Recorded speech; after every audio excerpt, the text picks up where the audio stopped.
Hello everyone, how's it going? Dr. Incompetent here, and let's play some Esoteric Ebb, shall we? Picking up where we left off. Graham, good evening, good to see you. We're hanging out with these dwarves, and they have an expired permit to do their cultural display. This orcish kind of representative of, I don't know, the constabulary is monitoring them to serve them justice, and we are going to be making our way along to find the goblin sage, I guess. A tucked away bird's nest. Ascani gulls, perhaps? You see a bird's nest nestled, good one, on the edge of a protruding stone tile. Got some eggs in it, and you spot something shiny below as well. It appears unguarded. Must be a gull's nest. Just don't climb out there, man. You'll die, like, for sure. With the cantrip Mage Hand, you could easily grab the content of this nest from a comfortable distance. So Mage Hand would be useful. And, hey, Sick, good evening, good to see you. We are trying to go the path of the wizard cleric. So, this is used to grab things from afar. It's effectively apportation. Very useful. Where can I get it? You used to have a version of your own memorized. It was clearly lost in the river. Darn, drat, or feel sad. Darn. However, there are ways of restoring your memorization of the cantrip. You'll need a source, perhaps in a library. If you had time for a trip to the towers, that would be ideal. Alas, you will have to make do. Perhaps those esoteric books found in the Lich House could be of use. I'd really like to climb out there and give it a shot. All right, I'm going to stop leaning over the edge. I don't trust my dexterity at all. It's god-awful. So this would be going back to the Lich House and seeing if they have a Mage Hand book. I think it's, worth checking out.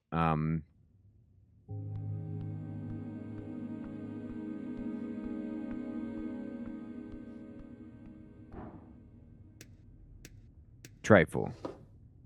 Incense. Oh, okay. Well, I mean, sure, but... Engage. You flip the tome open. There are fine and handwritten letters scattered across the pages. Right. We've already done this one. Let's just see if there's any of these that are...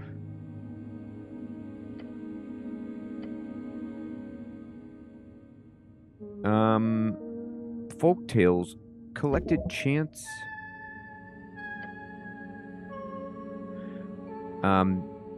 This is the Collected Chants of Norvik by Patriarch Pili. This is a printed edition of Pili's work, but still old. Probably came from the earliest Norvikian printers. Audible, good evening, good to see you. On the first page, a short message is hand-scribbled in the corner. May belief lay in the collected humanity, or my belief lay in the collected humanity of Norvik. May you remember that from this collection with honor and grace, Philidee.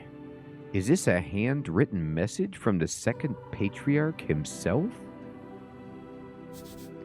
The patriarch is a top clerical rank in Norvik, different from Lord Patriarch, which is the traditional administrative leader of the city.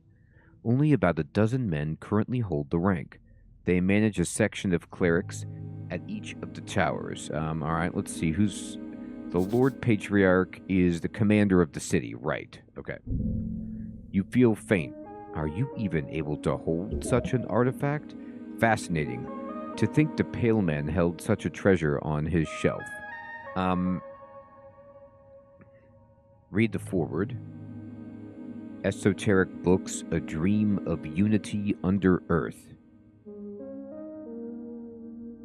Jam Nuska, good evening. Isn't that right? It's so esoteric that just a small percentage. This book begins with a lengthy essay about the foundation of Norvikian cultural values. It's really like a guide, if anything, only what a Norvikian person is, how their values come from various tribes in the old country, and how together they have formed something greater under Earth. You've read this before, but you do get a better sense of what this all means now.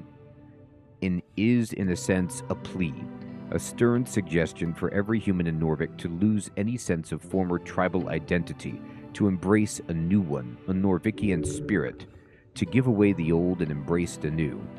It is not completely a bad move. To unite a folk is to build commonality, to lower inequality, although, of course, there were many direct ways the state at the time made sure that the old did not remain in the shadows. Violence and oppression at times. The text directly explains how a new Norvikian culture will help the city grow and fight against iniquity and injustice through unity, mainly by being generous and not hoarding wealth, among other things. Chef Smitty, good evening. Good to see you. Then finally, it does touch upon the connection with dwarves as well, and how the Norvikian spirit is not contained within humans only. I got 5 experience. We are 5 experience away from leveling up. It's not just blood. It is sweat and tears as well. Those folk who unite with us will not be seen as an other. No, they too are Earth's folk. They too are Earth's guard. A lovely sentiment. Indeed. This is something to live up to. Read Torna's Lament. I went with you to foreign shores, my lord, my guard. I pray you keep from harm the beasts, each shard a proof of your devotion. Thus I give myself to your folk. I give my life for a home at the river in that sliver of land. To vanquish the beasts who roam, the evil who lair, the fires that burn. To build a life along the river. Every shepherd knows the song, it bellows up the river. Earth lives in that sliver of land. We leveled up. It is your favorite. All right, close the book. You shut it, looking upon the title once more. This is a really great book. It is. Put it back on the shelf. You do so. It fits nicely. This book does not deserve your toxic presence. If you were stronger, more capable, then perhaps you could have carried that weight. What? You really want the book. One day it could be yours. This is very confusing. I'm just putting it back. Let us forget this for now. My strength is talking to me. Okay. So we're going to leave the books alone. I was really just trying to see if there was anything I could do more in the sense of level advancement, finding the book with the mage hand. All right. So we get to raise 1 ability score. We get 5 hit points. We get an extra hit die. We get a first level and second level spell slot. So if I raise intelligence, I go up to 18, which is baller, plus 6. Pretty crushing. So it does give you some information here, which I probably should have read earlier. And this is what you all picked up on an earlier episode. And it says here, a glorious design. Let those who learn lead through merit of ability and nothing else. Intelligence measures your ability to recall, store, and process information. It is your logical receptacle and calculator. It is only proper for you to hone this pulsating mass within your skull. But why? But then it says, simple, pure, unadulterated ego. Knowledge rules the world. So too shall you one day lead the weak. Bring your genius to the masses. If they do not bow, they do not deserve you. You know everything about the past. Therefore, it is only rational that you will truly know the future as well. Enlighten the ignorant masses. As it says right here, this is the cleric's unique take on intelligence. So this is what the cleric feels about good intelligence, which is not necessarily how I would perceive intelligence as a stat in D&D or how I would even roleplay it, but this is how the game and our character handles it and roleplays it. So, yeah, you know, Audible, it's not a bad idea but I don't know if, I can't, like, in D&D, you have to get to a 10 to get rid of a negative. So, it's like basically every 2 points they raise. So I could take wisdom to +5, if I go to 16, and, there's nothing wrong with that, actually, either. It is your belief in the heart of all folk to give and share what you have and be completely and utterly selfless. It is the only true road to redemption. Gods only know how hard you try. I actually think that wisdom might be better, in the sense that I like, first of all, the role playing element of, being selfless, and then somehow how that works with being ego driven with intelligence. But it raises our benefit to +5. Wisdom is the stat for clerics anyway, so it makes sense. I know, right? Sick. So we could just do we could do 18 intelligence, which is what I had, and then raise wisdom later, which is actually fine. I do want to be able to cast some serious spells. Uses: prepare more spells with high intelligence. You can think, plan, and execute an actual plan. Yeah, Audible, that's what we're going for. Complete the magocratic return, vote for yourself, be genius without peers, and a high intelligence cleric votes the best wizard, which is me, despises and envies the gods, solves every mystery with ease, masters arcane magic, spouts historical facts for hours, is dismissive toward the lesser, and knows everything. So there's some bad stuff up there, but this is kind of how we're going. So I'm going to finish. Yeah, Mr. Kiwi, good evening. So both of our intelligence and our wisdom give me a modifier plus, so that's what we went for. Now, I'll take a stat point, that's great. Oh, there's some money here. I wonder if they mind if I just take that. Ronnie, good evening, good to see you. So, I don't know if there's any more books up here that he will let me read that would have the spell. I don't see any more than I can interact with, unfortunately.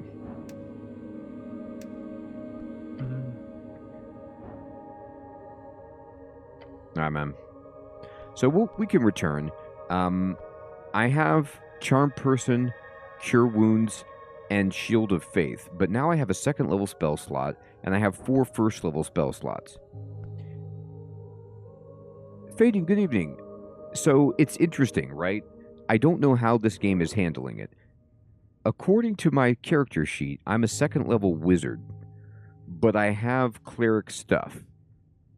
So I think I would say I have 1 level in cleric, but I don't know if it's both. This is a unique spin on things because I got another spell slot, but they're kind of sharing, like, it's almost just like you're a cleric that can also get arcane spells. I'm not sure about that, though.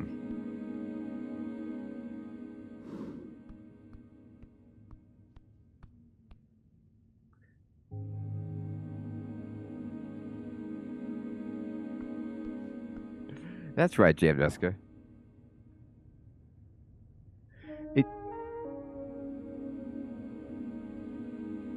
Yes, Mr. Kiwi. So being a cleric is unavoidable.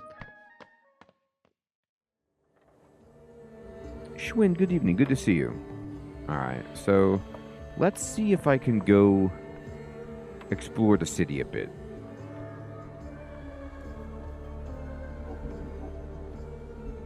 Alright, here's the Drunk Sphinx. There's an apple. Drunk Sphinx opens at 1800. So this is closed. So I can't go here even if I wanted to because, well, not late enough in the day. But we're trying to... I'll take this free apple.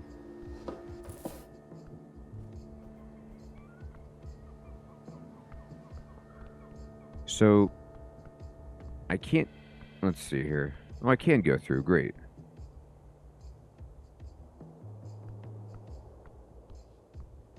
Alright, they're building stuff over here. This bridge looks... There's the gull. Oh my god. I was going to go through its nest. What is there? Some oil here. A satchel. It looks greasy. Yeah, there's oil everywhere. Wheelie instructions. -2 intelligence. Hilarious. Alright.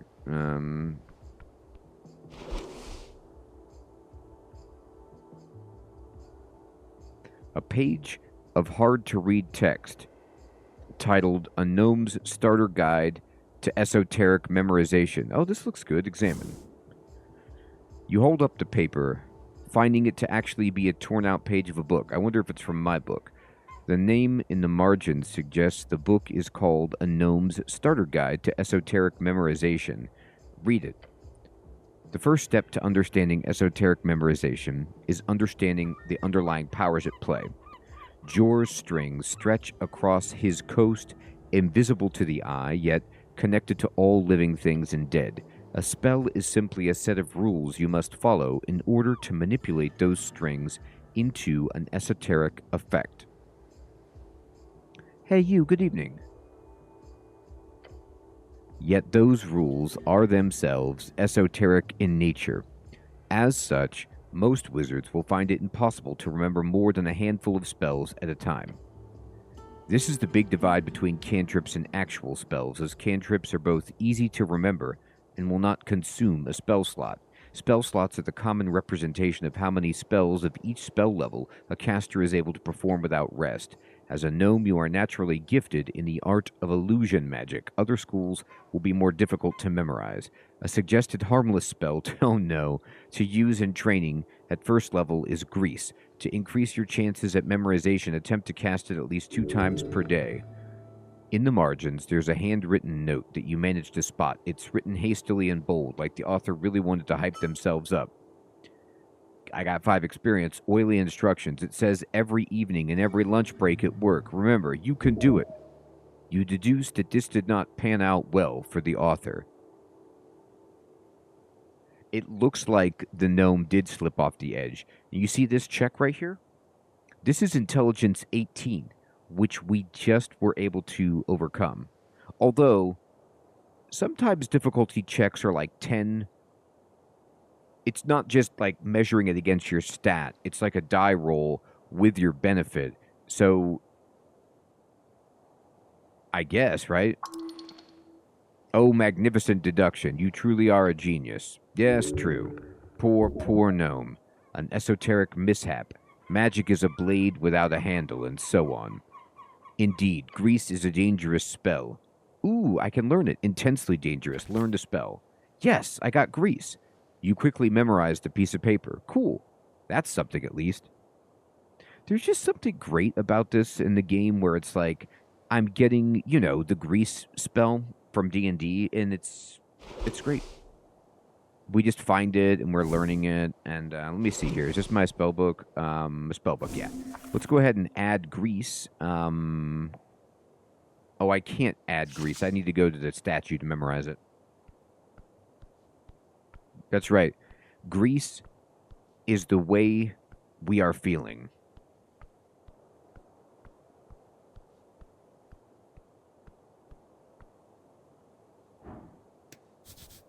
A trash receptacle, mostly stacked with old zines. Anything in there? Well, there's some food. You reach into the bin and pull out a somewhat intact cardamom treat. Constitution, no, do not. You did not just... Let me get this clear. You find yourself out on Pillar Road. You see a cardamom treat in a bin. It's been out there for God knows how long, and you think to yourself, what the hell, I'll just eat some trash? Calm down, it's not trash. Was it in the trash? Above the rim? Oh yeah? You sure about that, sport? Of course, I promise. And you weren't just diving with your entire arm into the trash bin? I was hovering. Like an angel. Truly a miracle. Will I ever recover from this? Sorry to say, but you've officially crossed the line dividing man from bum. You are now a bum. All right. Well, we get the treat anyway. Hey. Eknalis, good evening. Good to see you. Hey, we're a bum, but we got a treat for free. This is a kiosk kid. Oh, boy, that was the worst. We don't know anything about this guy. I rolled a 2. Yikes. Huh? Hello there, sir. The kid behind the counter taps a pile of newspapers. You a postie? What the F did you just call me? I read magazines. No. Do you have time to answer some questions? This is so funny. Great, we got a bunch. You like fiction? Tall tales of terrible tombs? Or maybe Weekly Homestead if you're looking for a new place. I like fiction. Same. There's so much crap going out, though. Hard to know what's decent. The kid looks distraught. Never mind. Welcome to Pillar Kiosk. How can I help you? Want to buy something? I got questions. About what? Mostly about the tea shop, okay? He looks down the road. Not too much traffic lately, so sure. What do you know about it? Except that it exploded? That part's pretty obvious, so yes. I was here, saw it with my own 2 eyes. Look over your shoulder toward the tea shop across the street. I heard it, too. Definitely heard it. Walk me through it, okay? I set up the kiosk at dawn. By noon, the morning rush had calmed down. I remember the bike rack was full. Water lane workers mostly commute on the new bridge and flotilla, but the halfway bridge does see a fair share of bikers every day and night. But by noon, it was pretty dead, which is great. Less work for me. Also, no dead in the streets. That too, sure. I hid in the back, thought it was a, attack. He's implying political motivation. Did you see anything suspicious? Victory, good evening, good to see you. Not really. Just the normal types. A goblin was arguing with a human by the temple. Just some mild shouting about some business thing. Otherwise, pretty dead around here. Anything else you noticed? Yeah, sure, I did see Mr. Drummer. He's the owner of the tea shop, former tea shop. Usually the tea shop opens in the afternoon on workdays, so it's not weird to see him walking about all day. Chatty fellow, buys a lot of newspapers. Where was he going? Don't know. Saw him leaving the tea shop right before noon. Right before noon? Yeah. Right before the massive explosion occurred? The kid clicks his tongue. When you put it like that... Look, I don't know where he is or where he went. Just saw him rushing down the stairs, guessing he headed for Waterlane like everyone does. Did anyone else enter or leave the tea shop? Nah, just Mr. Drummer, he says, confidence in his voice. It was a boring day, so I pretty much just people watched all morning. Mr. Drummer was the only one I saw leaving the tea shop all day until the explosion. Did he act strange? Just in a hurry, maybe. Saw him shuffle toward the stairs to Circle Square, probably heading down to Waterlane. Why Waterlane? It's the only place to go? Either that or the Goblin Garden, or the city below. Now, the Goblin Garden is where I need to go. Hey, Callie, good evening. Good to see you. Goblin Garden, a dwarven-built citadel, sitting at the southernmost tip of Tolstad. It is now a goblin sanctuary and greenhouse. I don't think Mr. Drummer is a city below type of bird. Did you see him enter? He stops and thinks, actually, no. I never saw him enter that morning, so I guess he must have slept there or entered before dawn, and no one else entered? Not a soul. Usually not too many people there in the morning, or forenoon, really. Forenoon? That's a good word. I like that. People should say that more often. Feel very Norvikian. Yeah? I saw it in that Asgall newspaper once. They like using dwarfish words like that, though my brother doesn't want me reading those copper papers. The copper papers. A newspaper printed on magical copper sheets. The quality of the final newspaper suffers when using this method of production, but its popularity has skyrocketed with indie papers around the coast using it. Still pretty expensive to use, but nowhere near as costly as using proper Arcane-era pressing machines.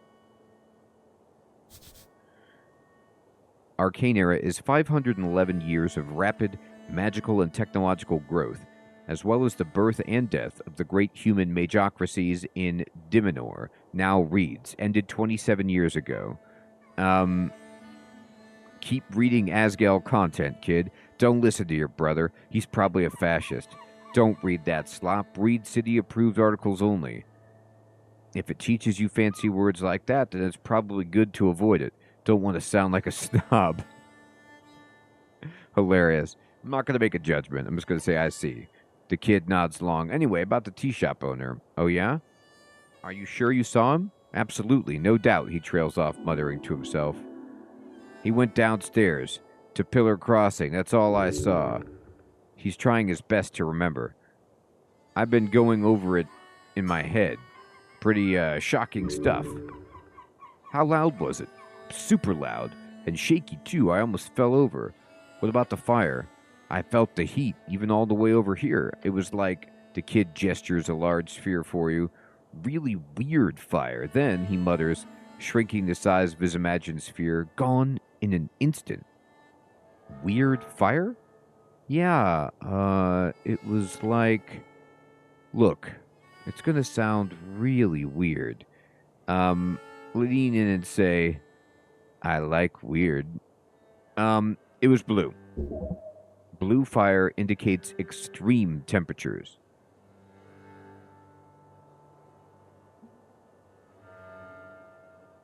Eknelis, this game is not related to Disco Elysium, but it has definitely inherited similarities to it. Lestrife, good evening. I'm sorry to hear that your D&D was canceled, but yes, we're playing D&D of a sorts right here. Only for a split second. When I looked again, the whole building was on fire, but it was normal-looking fire, so I might have imagined it. Did the fire speak to you? He stares at you like a conversation? No, like a divine message or something. I don't know. I don't know what that would be like.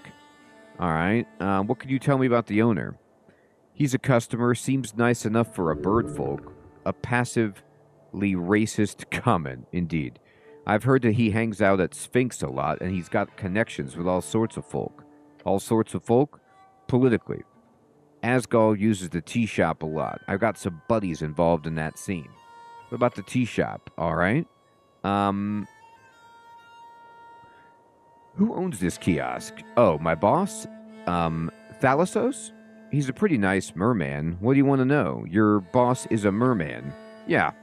He's in the river a lot, likes fishing. What's he do around here? He stocks the stall, usually really early in the morning. Beyond that, I think he just does other stuff. Can I speak with him? I guess he's not very talkative. But he usually fishes behind the kiosk in the afternoons. That's his only break from work, I think. But don't tell him I told you. No, Ronnie, we gotta get there. What's he pay you? I get about 5 crowns an hour. That's a really good salary for someone my age. That's a decent salary. Good work, kid. Thanks. My brother taught me to negotiate. Your brother is wise. Trust in him. Your brother is a fool. You need to rebel and fight against your oppressive exploiter. As long as you feel you're selling your labor at a fair price, just remember to stay vigilant. Sure, I don't really know what that means, but yes, absolutely.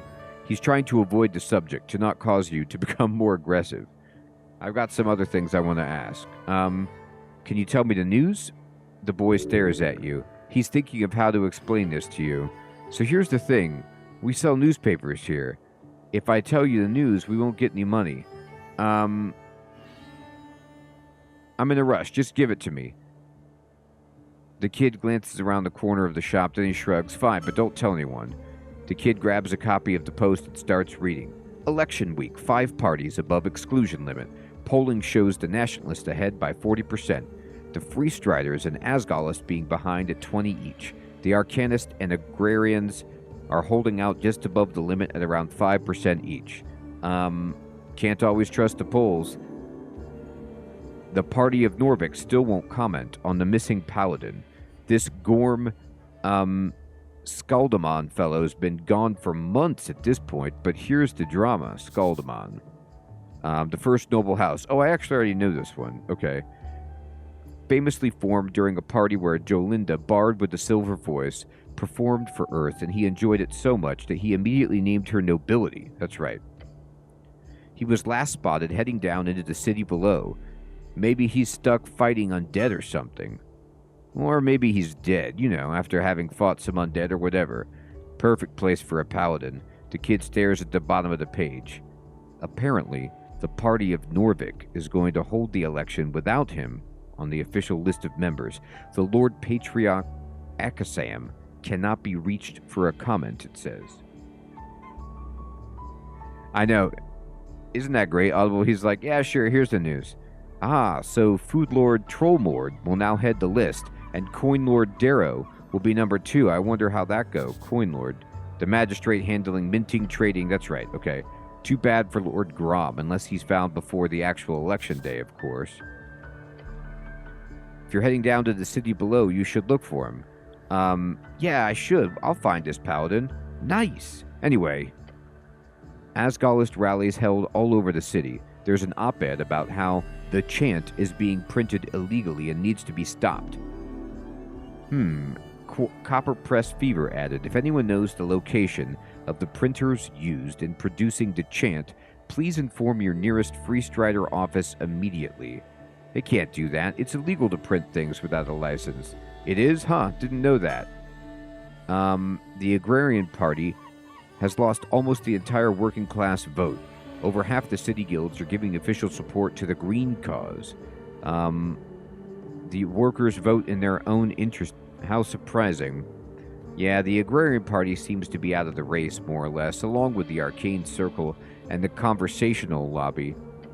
So now it's a three-way tie from what I can see. The latest poll shows 36% Party Norvik, 20% Revolutionary Free Striders, 24% to Asgall Workers' Party. No wonder the Arcane Circle failed. They should have had me as their leader. Then they'd win easily. The kid starts flipping the rest of the pages. You're no longer an Asgallist. Oh boy. Hey, Muad'Dib. Good evening, my friend. Good to see you. Bagel, good evening. I'm hoping, Bagel. So, I'm no longer an Asgallist, which was like the People's Party, and now I'm an Arcanist, which, like, fits my wizard inclination, and I got 100 experience for changing political stances. Right, that's interesting, but what? No, I just realized there's no mention of the tea shop. Guess they're keeping it out of the cycle. Who is? The city, I'd guess. That's all the news. You want more, you gotta buy one. Alright, man. How many I don't have that many crowns. I got a, Hex Weekly is hilarious. I wonder if I can get a spell out of it. Hold on. Can I ask you a favor? Anything, young man. You are the future of the city. There's, I heard there's trouble down on Waterlane tonight. Please go and make sure that nothing happens. Okay? Young and dumb. Why do you care if there's trouble on Tolstad? He looks down. Please, just do it. Oh, maybe it's his brother. Give him a quick nod.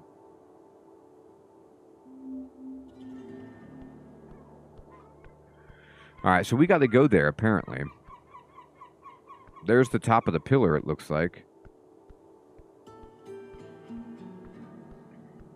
Well, there's the dwarves again. How do I get there? The barrel. The most useful tool through human history. I mean, I guess so, right? Very useful. Here we go. Let's get it. Trifle. A bucket. Let your faith guide you. Maybe I can wear it as a hat.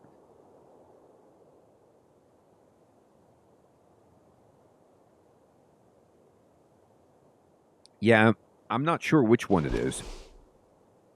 I don't feel very wealthy, though. All right, let me see my journal. And we know that we need to go to the Goblin Garden.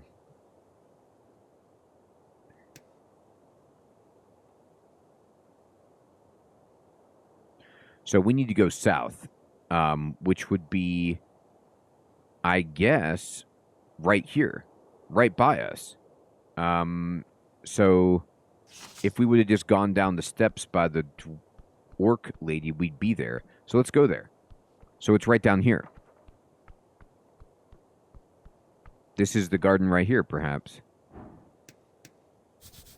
Goblin wall art. A green face is splattered across the facade, staring wildly towards a flaming sky, and the dragon spread across it, or something like that. What does it mean? It represents a devotion, albeit in an asinine way. The coins stand for all the fat loot the dragon brought to her people. You could get behind that. The fire is the soul, a boundary between the real and the heartful. What does this tell me about the state of Norvik? Nothing, really. Place your hand on the wall. You take a step forward. The painted stone surface is smooth. This is no cheap dwarven rock, says my intelligence. This is Gate-era architecture, disguised among the rest. Awesome, hey you. Oh yeah, you're right, it is that. Gate era, the first out of 5 eras, when Jor crafted his realm and the gods fought to bring order. That was the Gate War.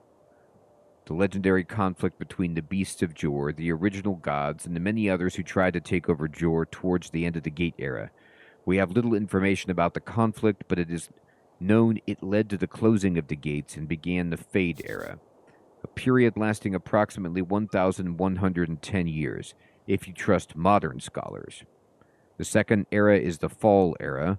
I've already read this, and you feel an esoteric urge to communicate with this object. So this is a Constitution DC 16, which I'm not good at. Mine is +0, but I do have advantage. I have only about a 25% chance of spiking this, but I could try anyway. We did not get it. We failed. Your focus falters. There is nothing to answer you, but something is here beyond the hard stone. So we can try it every day. Oh, look at this. Like imp or whatever. This is Braxo. Gosh, natural 1. I don't know anything. This is Pencil Wing. You raise your head toward the sky. Above you sits a tiny red creature. His wings flutter faintly in the wind. The fiend throws a quick glance your way. He's annoyed. Staring at a piece of paper, he does not acknowledge your presence. Hi, you little guy. Why aren't you on my shoulder? Oh, that's rough. What you reading? A sigh escapes the fiend's maw. He slowly puts down the paper. The paper is actually a torn-out page from a magazine. He appears to be reading an article on the latest debate. I like the funny pictures. I like them too. Yeah, I imagine you would. He's mocking you. Wait, he says, leaning in a good look at you. Earthguard? A cleric? Hell's you doing here? You could go wherever you want. F off. Divine mission, the usual. Very well, I won't get in your way. I, for one, am very happy for your presence. This place has gone downhill since the city let the goblins and freestriders run amok.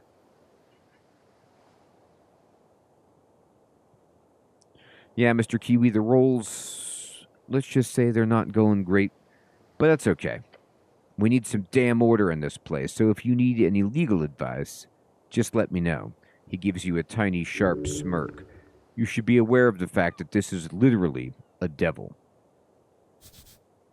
Behold, this is the devil, lawful evil fiend. They are lawyers, soul traders, and either the most efficient type of leaders or the worst type of middle managers. Their numbers are dwindling as of late, but in Blood City Bay they still rule supreme. Blood City Bay is the most populated city along the coast, built along the corpse of Gorgorian the Great and Terrible, a sprawling mess of wooden walkways and buildings carved out of the calcified remains. Once famous for its fleet of airships deployed during the Coast War, known as the origin of the Industrial Revolution, and while New Thazin has overtaken it as leader in manufacturing, it still stands as one of the most industrious city-states. Gorgorian is a devil second in line to rule the deepest layer of hell. Legends say he was presented with a deal. Conquer one measly pocket dimension, and in exchange he would be granted the throne. A millennia of fighting orcs, elves, several walking gods later, his corpse is now used as the foundation for Blood City Bay. Don't take advice from a parasite.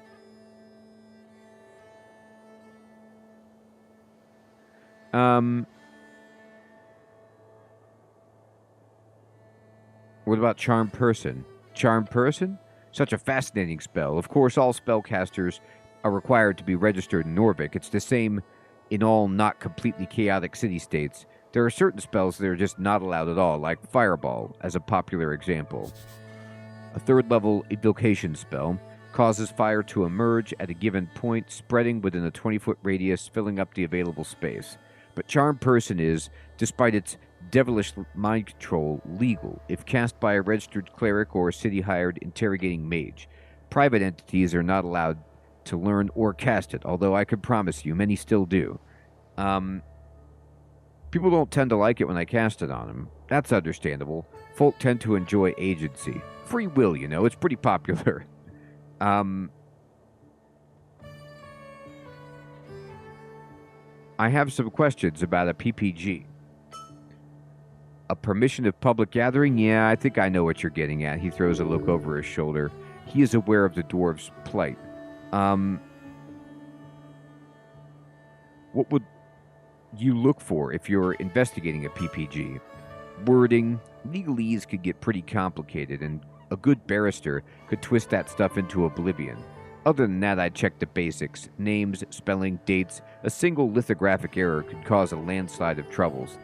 I know from experience. The Asgal dwarves got an expired PPG. Expired? Huh. Strange. Why is that strange? Just seems like such a strange mistake. Asgalis are known for many things, but making a mistake like that ain't one of them. I don't know, just seems strange. Though if the dwarves got an expired document, they should leave. They have no legal right to be there. How long does it take to get a PPG? A week, depending on your contacts and your pouch. Can I have one? Not from me, ask Darrow. Nicholas Darrow, chosen magistrate of Tolstad. A man known for little else than being the great-grandson of Borgo Darrow, the legendary right-hand man of Earth. That's right, we already read about him. Oh, maybe I don't, unless you've got some really important message to deliver to people. Okay. That's all. And you hear about the tea shop? Yeah, of course. Pretty hard to miss when flying past Tolstad. What's your take? It blew up. Not sure what else you want to hear. Why do you think it blew up? Honestly, haven't seen a blast zone like that since the Coast War. A near-century spanning conflict between every great nation of the Arcane era. Right. So we already knew about this. And you didn't hear this from me, but the little fellow trusts you. He is your friend. The scorch marks look like those from a fireball. Ah, this is what Audible was saying earlier, but not the kind you get from a trigger-happy pit fiend. We're talking high-level wizard stuff. Pit fiends are known to cast third-level fireballs at will. Be careful, cleric. Powerful forces are at work here. Thinking about it for a few more seconds, he makes it clear that it's all a big cover-up. Wouldn't be the first time a city-trained spellcaster goes a little off the hinge. Slander. The city does not train people to explode. Other than that, not to be self-incriminating or anything, but could be a fiend or an elemental. I mean, Waterlane has shipments from Kargamesh every month. Maybe a fire elemental slipped through? Kargamesh is one of the 8 bands along the coast. Right. Okay. I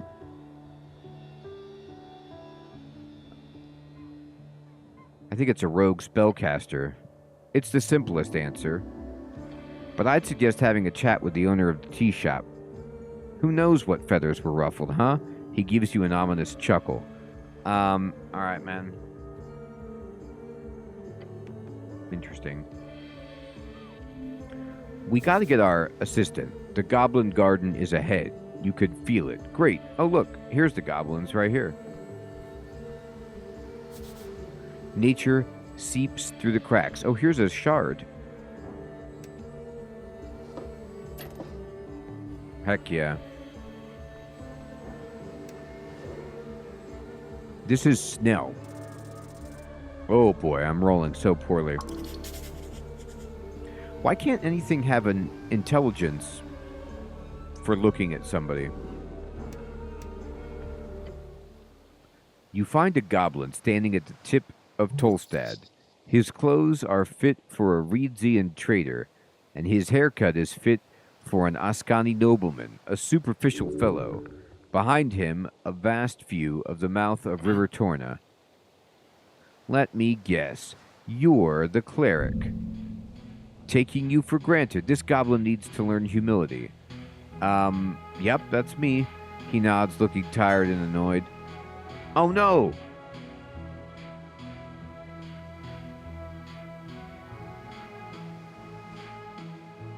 That's a good idea, Audible. I went back from being a wizard to a cleric. I'm going to have to answer better. It's difficult to maintain the wizard facade because they keep calling me the cleric, which is like I technically am, but I have to pay attention.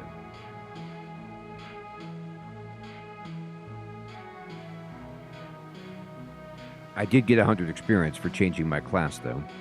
I'm Snell, runner and handler of the HWBT. Old lady's been waiting for you. This old lady must be his chieftain, the matriarch of his tribe. Greet the goblin kindly. This is the beginning of a great cultural cooperation and exchange. Right. Time to mingle with the lesser cultures. One of those goblin statues would indeed be perfect here. HWBT? The Halfway Bridge Tribe. He seems surprised to have to explain that to you. Old lady? The Lady of Below, the Dragon of Tolstad. He raises an eyebrow. Lady Sageleaf. She's been waiting for you, cleric. Nice to meet you, Snell. Perform a traditional goblin salute. You raise your arms up in the air as one should when greeting an uncivilized tribal goblin. He's being charmed, of course. Cleric, what are you doing?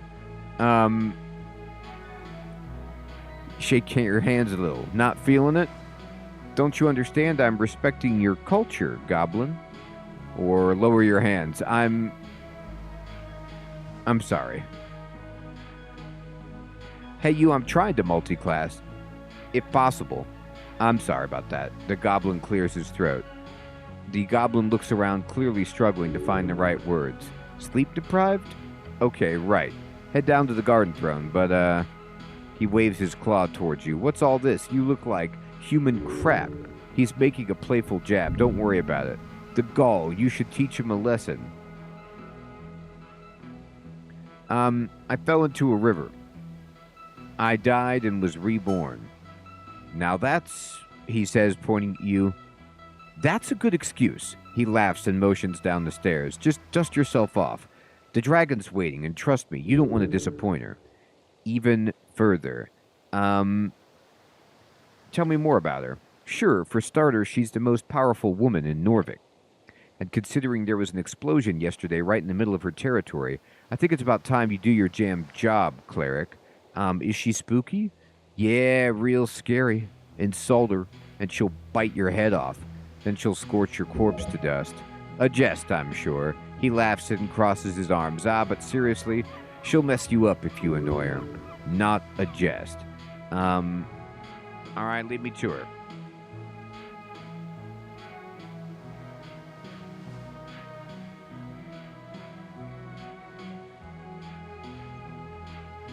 Good. But just to make it perfectly clear, some ground rules. Don't say anything stupid, don't climb the trees, stay away from the edges, and, he grins, showing off his polished fangs. Enjoy the garden, cleric. The goblin scurries down the stairs. He seems to be in a hurry. He is nervous. This makes you nervous. She's just another warlord fighting over scraps. Don't let her get to you. You look out over the river. The cold Ascani wind seeps through the cracks of your helmet. Earth be blessed. He is always with you. Follow him down the stairs. You do so with great stride. Yeah, sure. Uber, good evening.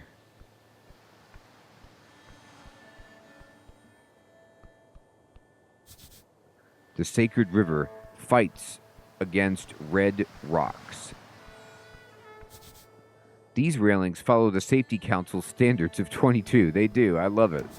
You know, a dank smell from below. Let's go.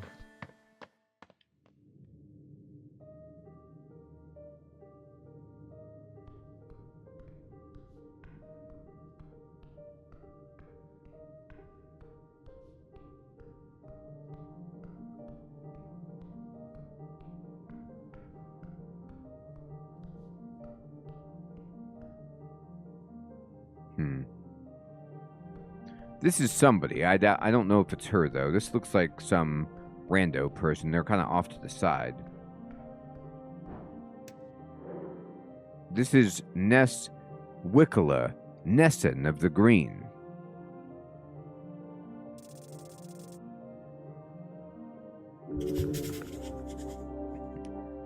Unbothered, moisturized, happy, in her lane. She's a level 6 druid. She is focused on her work, but she does not seek strife. She will help you if you do not pose a threat. Her knowledge goes deep, far below the city. Learn from her and her loneliness.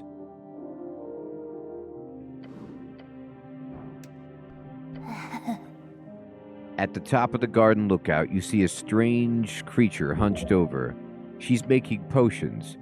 Underneath a large red hat, her drooping gaze slowly glides toward you. Not a hat. She's got an actual mushroom growing out of her skull. The elf drops a final piece of mushroom into the bowl on the table and gives you a creepy grin. Nice corner you got here. Slowly, and in an appropriately dramatic fashion, she widens her eyes to reveal piercing red pupils, and her grin widens even more. Somehow. Ears, white hair, ashen blue, and those eyes. An elf? Aren't they rare? The city holds many folk, but elves are both few in number and seldom intermingle with lesser races. But look at her. This is no elf of Ilium.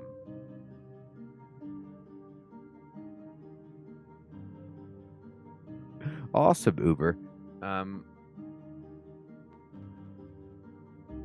You know, Ronnie, I'm starting to think that too, right? So if I meet like a mage, it'll be intelligence. Ilium, an ancient elven empire, now a shell of its former self. Once ruled by Ilium the Mender, a walking god who signed a treaty with Earth, their great woodsland stands at the border between Ascon and Reeds. This is an elf of Pemia, the elven enclaves who live in the Undercoast, also known as Dark Elves, although that's a bit on the nose. Hello, elf. You hear a guttural chuckle leave her lips. A man delves into the garden, his sight set on the mysterious below. Are you the man? Yes, how did you know? Goblins are not the only ones who whisper underneath. I'm sure there's ghouls and goons as well. She tilts her head and comically large mushroom hat. I'm talking about plants and such. The elf stammers. She can't even speak good. The elf does not as much stammer as she tastes some words more than others. Not a speech impediment. It is her undercoast accent seeping through. She turns around, her red eyes glimmering beyond a mist of spores. Ness Wickala of the Green. Call me Nesson. I am underling to Hierophant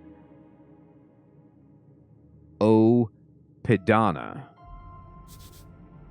Hierophant Opidana, a legendary archdruid of the Undercoast, known for keeping balance, which usually means stopping any proper seafaring civilization from taking hold of the Dark Archipelago. The thousands of islets or speleothems found across the Undercoast. Of course, a druid. As you look into her eyes, you could feel it. She communes with nature itself on the regular. You're a spellcaster. She gives you a goofy smile and a nod. I've spent my days handling primal forces, that which grows and decays. Primal is one of the 3 pillars of magic. It is represented in the natural, wild, savage, and elemental forces of Jor. They cannot be controlled, only bargained with.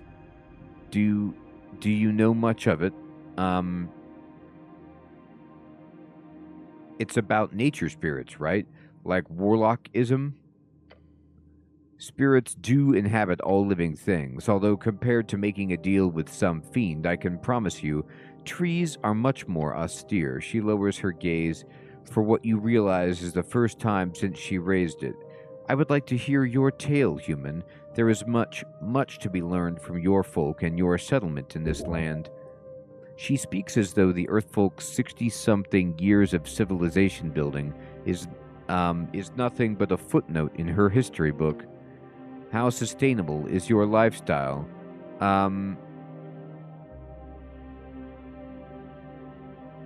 Sustainable? How do you replenish the resources you consume? No, I haven't heard about that fading. That sounds sweet. And if you do not, how many years until depletion? You mean in particular or my people? Both or either. She presses down a mushroom in her bowl, sending a puff of spores into the air. Sending, a 3rd-level evocation commonly used as direct communication between powerful individuals, city-states, or arcanists. The Norvikian Sending Office employs many clerics for the express purpose of casting Sending across the continent. I know, audible, right? You want an answer now? If you will have it. But there is no stress. I'll move on. To keep one balanced with the primal forces of the land is the only way to live.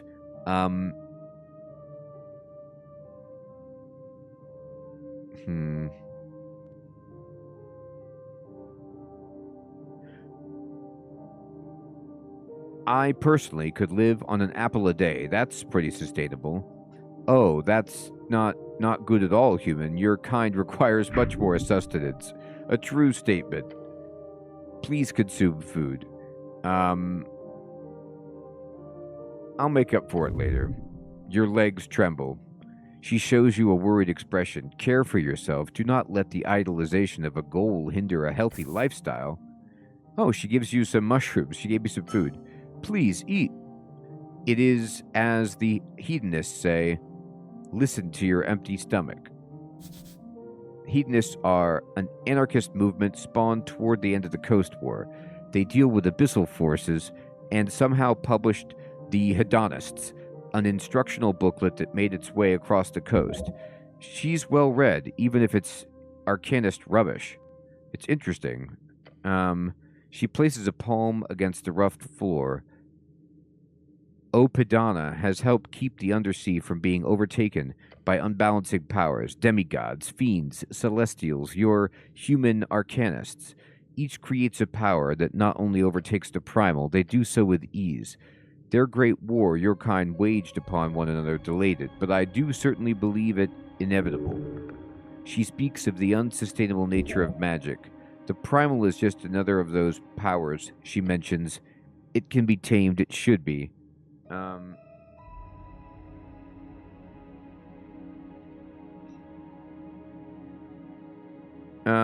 Don't worry. Nature always exists. Most often it does, but look at your so-called burned coast and those cursed lands in Diminor.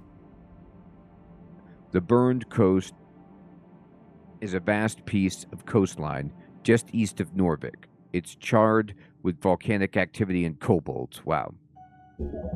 She means reeds. Diminor is the old name. She should have called it Old Diminor. Nature makes it through most things, but there are forces in this world that can wring the life out of every band if it so wishes. Magic is not what it used to be, but she is wise to stay. We must stay vigilant. She takes a deep and deliberate breath. Now, enough of complicated topics. Tell me, human, do you have a mate? The elf speaks of nature as a close ally. You should... What did she just ask? Stare at her. Well? Your cheeks clench. No, not good. Calm down. This is not a hostile situation. Elaborate. Of course, I apologize if I was vague, human. I only meant most humans in this settlement group in pairs. I wondered if those of your kind do the same, form such long-term committed partnerships. She did not have ill intent in her original inquiry. No, I'm married to my work. She lowers her mushroom cap and sighs. I see. It is the same here, then. The path of an esoteric guardian is to be alone. You've never been alone, even when it feels like you are. The elf starts adding some kind of oily liquid to her mushroom bowl. I know, Ronnie, she is, right? It's just olive oil, cheap brand. Primal kin. If this old elf can guide you in any way, make it so. So I have a wisdom DC 16. I could try to show my attunement. And we can roll well. Ooh, we did. 23, baby. We crushed it. You kneel. You need to prove it. Your attunement to nature. Interesting. Yes, yes. She places the bowl from her desk to the ground before you. You must show what you've learned in your studies. The primal forces are complicated, but you could still sense the tingle of Jor's strings through every branch and mushroom. Hold your hand over her bowl. As you reach out, the elf hums. She then moves the bowl even closer to you. You've attempted this before. It did not go well. You believe. That is all you require. Magic is not an exact science, despite what the instructors in the towers used to tell you. The esoteric in your realm does not conform to rules. That is the only rule they truly follow. Now feel the oily mushrooms inside this bowl. The strings within them, around them. Grab one of them, change it, twist a string. I don't know what happened. Whoa.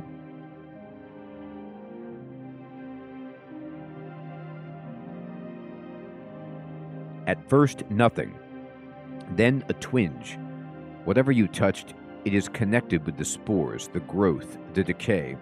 You did little, but you did something. The elf nods. What did I do? You ruined my brew. It's fine. Listen.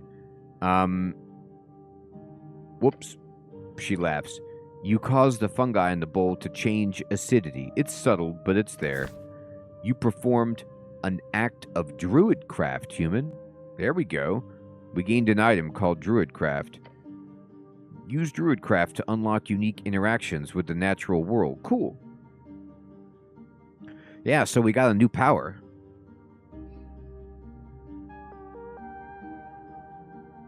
I did? She gives you a lecherous smirk. Uh-oh. Nessun grabs the bowl and pours the mushy mushrooms onto the ground. The contents wriggle before you. I made the mushrooms come to life? She looks up, reassuring at you. No, they're supposed to move like that. You did not perform that big of an esoteric feat, not yet at least. She chuckles and puts the bowl back. We got 30 experience. I know, isn't that nice? Perhaps you can be one human I share knowledge with, if that is what you wish.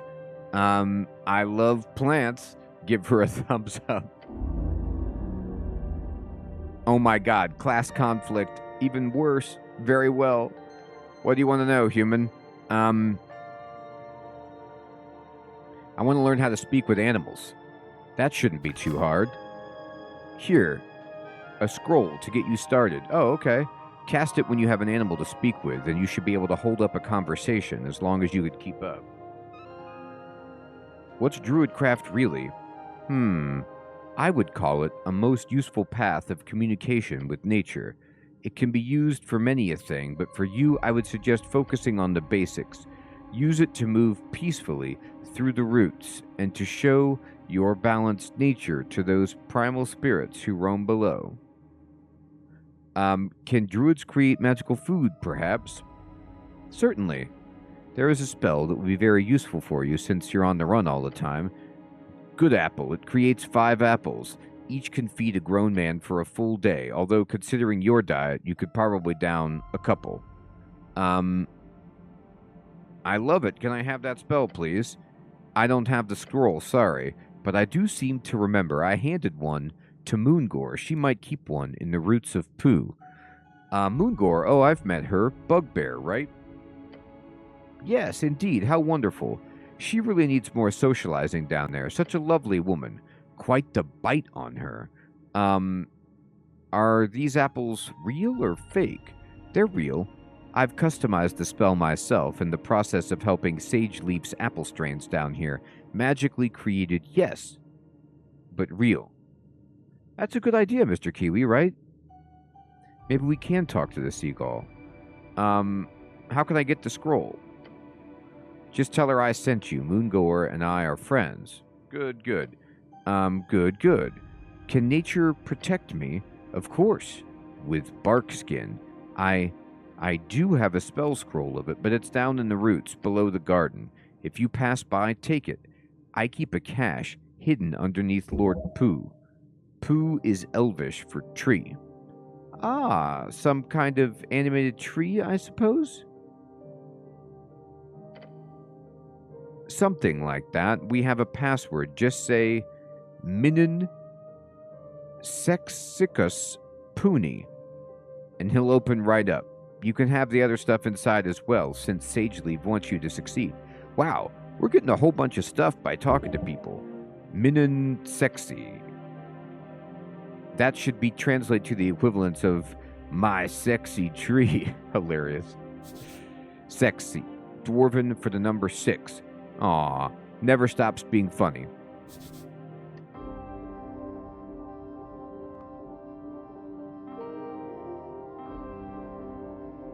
Sex, the trait that determines whether a sexually reproducing organism is of the male or female half of reproduction. Also, a useless distraction. I like Intelligence's view of sex. That's hilarious. Oh, great, thanks. You're welcome. She gives you a creepy smile. Just give the password and he'll grant you access. What are these primal forces? Nature. Her face says it's self-explanatory. That includes, but is not limited to, elements, life, anything that grows, really. It is that which exists at the core of all. But even after alterations, it remains within. Generally speaking, a clump of ore will be more primal than a forged blade. In short, the primal emerges from natural energies. Decent explanation. What differs primal from arcane? She squints and stares at you for a while. The answer to that could be many. I would lean towards saying that they differ only in origin, but that origin makes all the difference in the world. How do you mean? I do not know. It is like forces that flow through Jor's strings. Some flow from divine sources. Some flow from natural, primal sources. While the arcane, it is more like plucking those strings themselves, editing the rules, something like that. She gives you a slow nod. Thank you for the magic for now. You're very welcome, human. What do you know about the tea shop? Only what the roots whisper to me. The elf leans closer, twisting her head to the side. You must delve deep, human. Something rotten happened that day. The green quakes. They fear what's to come. They whisper. What do you think happened? I will not deliberate on things I have no knowledge about. Refreshing sentiment. Do they whisper anything useful? She leans back, and lets out a resigned sigh. You do not speak with trees often, do you? You should stop and listen more often. So, you were here when it exploded? No, I was much further below. And what do the goblins whisper about? That the city is at fault, that Lady Sageleaf should take over, the usual. Thanks. That's it. So, we now have,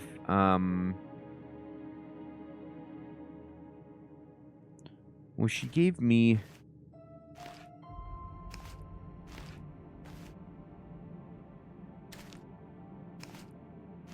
Let me check my spellbook. Yeah, we have Druidcraft now. Transmutation Cantrip. Whispering to the spirits of nature, you create a tiny, harmless sensory effect that follows you. This effect allows you to engage with primal entities that would otherwise hide from your presence. Okay, so that's pretty useful. And we have Speak with Animals. Baller. I wonder if I can talk to these rats that I picked up. I at least have the white rat, and there was a black rat down there too, right? So I wonder if I could talk to that.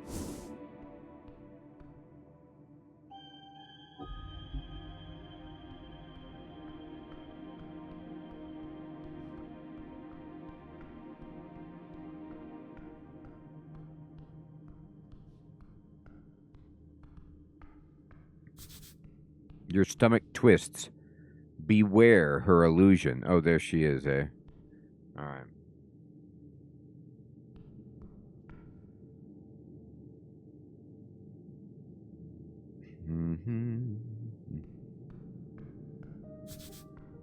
The dragon herself.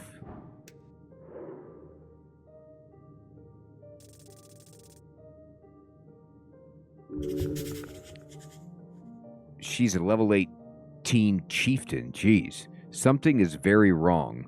Her eyes are striking your soul. Hold on to that feeling or you will be consumed. That's upsetting. You approach the throne. The sprites flutter, their glow illuminating the trunk of this great tree, its roots reaching far below, its branches holding up the dirt ceiling above. On the throne sits a tiny goblin, her smirk as bright as it is threatening. Her eyes follow you with intensity, reminds you of a certain pale man. So this is the dragon. Yes, I could see it. Her glare is horrific. Cleric of Norvik, of earth and river, of her shrill voice echoes throughout the chamber. She's talking to you. You're the cleric. I was assured by your masters, the top brass of the palace itself. Her words are tainted in disdain. Her voice causes you to shiver. They told me a cleric of the highest standing would arrive within the hour. So tell me, human, you should run. No, wait, you can't, but you should. Dominion, she has control here. Why am I sitting here waiting? An immense presence. You have no power here. Every word you say here could have a profound impact on the rest of this quest of yours. My apologies, lady. Her frown turns into a weary expression. Whatever. You're dancing on a fine line. Yours is a frightful presence. Some powerful creatures have auras that cause fear to those near. To fail means succumbing to mindless terror, along with other annoying effects. You can't take this much longer. You need to get out of here. Okay, do not become frightened. I don't want to. Okay, good, we didn't. You brace your entire being as you meet her glare. With trembling innards, you resist. Such an incredible aura emanating from this creature. It must be esoteric in nature. She lifts her chin. You stand. Good. She's not impressed, just happy to not completely lose your mind. The dragon leans on her armchair, letting out an exhausted groan. It is vexing to watch my streets descend so far. Are you even aware, cleric? A local business caught up in an inferno in the middle of the day, right on Pillar Road. My road. The way she says that causes you to tremble. And yet Magistrate Darrow, she spits out the name like it's a curse word, he alone believes the Halfway Bridge tribe does not have jurisdiction over this particular location. She appears to have been stewing over this annoyance for some time. Why does he say that? Because he is a fool born out of nepotism and alcohol. And where's the tea shop located? She glares at you. It is or was rented out of a corner of the central fort, just above the holes, next to the pillar. She snaps her fingers toward the goblin to her right. Snell. That means it's a part of the core foundation of this elite island fortress. Therefore, that property is legally an underground rental unit, he says, bowing his head. Lady, my people have been handling that damn crow's contract for years, but no. Suddenly, when the entire unit goes up in flames, that's when my people no longer have the right to enter the premises to deal with it, to clean up even. No, suddenly it's the city's business, and we should keep our noses out of it. Corruption, plain and simple. Okay. That's one hell of an accusation. Don't slander the great city. Sounds shady. I'm just here to do my job, lady. Sounds shady. Her sharp glare stabs you. Normal business in Norvik. And don't get me started on the actual effect this has on my people. Snell, she says, and beckons toward the comely goblin. He approaches the roots and takes a bow. Lady Sageleaf? Then he turns to you. The magistrate says it was an accident involving a fireplace failure. They've yet to send anyone in to actually investigate the scene. You want to check it out yourselves? Of course. The lady glances at him, to which he responds by making a nervous face. He's embarrassed. The explosion occurred on the 21st of March, just past noon. 3 minor injuries were reported in the area. Luckily, foot traffic was low at the time of the incident, so despite the massive kaboom, no dead folks. Thank the gods. The gods? She says, her voice almost purring. I wonder. Who were the injured? The star witness. We only managed to get one name in the chaos. A certain Frank, son of Frank, was said to have walked away with lesser burns. That's the sort of prefix used by Earthfolk, a human most likely. He was apparently dressed in a fancy yellow outfit, whatever that means. Beyond that, we have some conflicting accounts. One person said, quote, he looked like one of them dungeoneers, you hear? A real adventuring man, end quote. Another said he was, quote, looking to get out of trouble, heading right down the stairs to Waterlane. Dungeon or Waterlane? Both sound like trouble. Frank, son of Frank? Yeah. Really? Yeah. A dungeoneer? If you believe it. That comment was from one of the militia members. Could be smart to check the city below just in case, despite the dangers. Down to Waterlane? Yeah, seems like he was heading in that direction, though down could mean a number of things, Waterlane included. Hey, Sing, good evening, good to see you.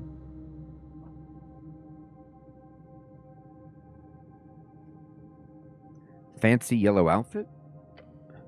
I'm assuming some type of Reedsian fashion. Was he inside at the time? I doubt it, he says, considering the state of the building. Why was he there? We don't know. He is annoyed to have to answer that question. Where is he now? We don't know. Sounds like you were handed a tough hand. Yeah, although one of the militia members mentioned him just calmly walking away down the stairs. Maybe down to the crossing or somewhere else, we don't know. Anything else you know? Snell gives a nervous look to his master before answering. We have theories, but we need proof. The lady raises her claw. The unveiling has begun, cleric. Secrets in the ashes. Corruption. Madness. She claws at the wooden throne. Politics. Rambling of fools. Bureaucracy wears her down. This is clearly the work of a rogue spellcaster, someone who cannot go unpunished. A spell would indeed be the only logical answer for such destruction.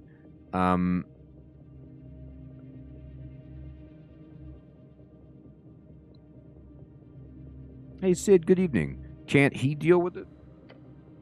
The goblin bares his fangs to you. The presence of this lady causes him to say nothing.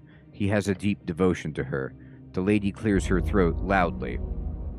I formally declare a joint venture. The Halfway Bridge Tribe and the Earthguard City Clerics shall investigate the tea shop on Pillar Road and bring justice to those who seek harm and the peace. No creature, foul or fair, shall escape my rage. The words seep out from her maw, burning the air. Every goblin in the chamber looks upon her in awe. She is theirs to serve. So this is about revenge?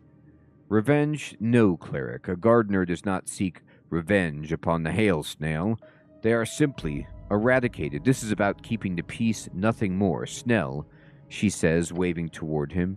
Yes, Lady Sageleaf, he says, bowing his head. You are the handler of this case. You've worked on it since the explosion. You know more than anyone. I want you to represent the tribe in this venture. His face lights up. A goblin and a cleric. Together you will have access to both Upper and Lower Tolstad. His expression is that of shock. He did not expect this. Do not disappoint me, Snell. A new member of the party. He ignores you. The goblin takes a deep bow. Yes, Lady Sageleaf, your will be done. At your service, Lady Sageleaf. She grins. Yes, you are. Snell takes a step forward. First priority is the tea shop. We need to gain access. Your new goblin companion gives you a quick wave. Let's go, cleric. All right. Snell has joined as a companion. You could speak with him if you need help finding your way across Tolstad. For as much as she told you there's a danger you're missing here, the lady is keeping information from you. You should investigate the tea shop thoroughly. And we should also look for that witness. Yeah, our Frank, dressed in yellow. He winces. Either over on Waterlane or down in the city below. Yeah, the port or the dungeon. I'd suggest the port since it's slightly less life-threatening, generally speaking. How do I gain access to the tea shop? Talk to your boss, Darrow. Or, I guess he's not your direct boss or whatever, but you need to get an audience with him if you want to get inside the tea shop. And where is it again? You know the massive pillar reaching endlessly up into the sky? Yeah, just west of that. I like you already, Snell. Yeah, mutual, for sure. Let's go. Yeah, let's go. Neat.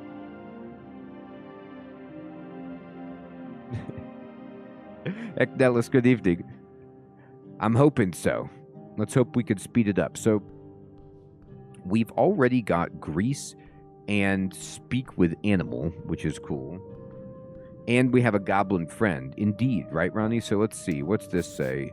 A tunnel to Central Tolstad. We probably actually want to go up and not down. But let's see.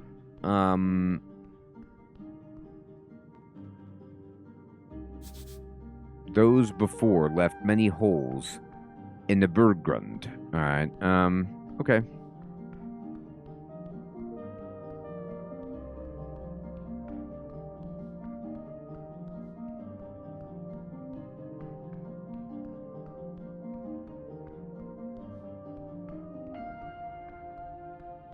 I keep missing it. Where is the way out? Here it is. Hey, Marcus, good evening. Good to see you. So, I don't know if this game is timed. You know, like, in Disco Elysium, the time does matter. You only have things happen, and you only have a certain amount of time to do things. But I'd like to get more spells back, if possible.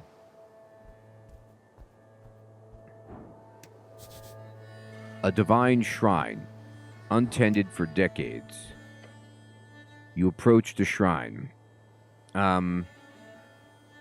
Prepare spells. Okay, so let's go ahead and prepare Charm Person, Shield, Speak with Animals, Cure Wounds, and then what are my... Do I even have second level spells? I don't. So because I have no second level spells to memorize, we could take Grease. Now, I think in 5th edition, I don't think I even need to put a slot into Cure Wounds. If I'm remembering correctly, in 5th edition, I can just sacrifice any spell for a Cure Wounds, right? Or is that an earlier D&D edition? All right, so this looks good.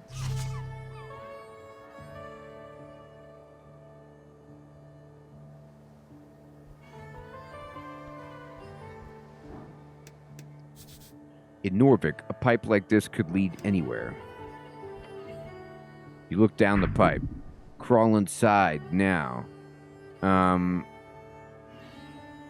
Hey, Snell, check it out for me. Check out what exactly? The hole. You seriously think he stammers and points at the pipe. You do that yourself. I'll help kick you if you get stuck. Come on, it's the only way we'll ever solve this mystery. No. Both to me crawling into that pipe and that it would somehow solve this mystery. Idea rejected. Never mind. I'm done.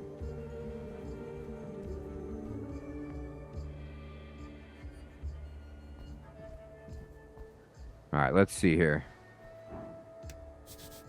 Overgrown, ancient, sort of interesting. Garden monument. Embedded in the earth, you find weather-bitten stone in the shape of a spiral.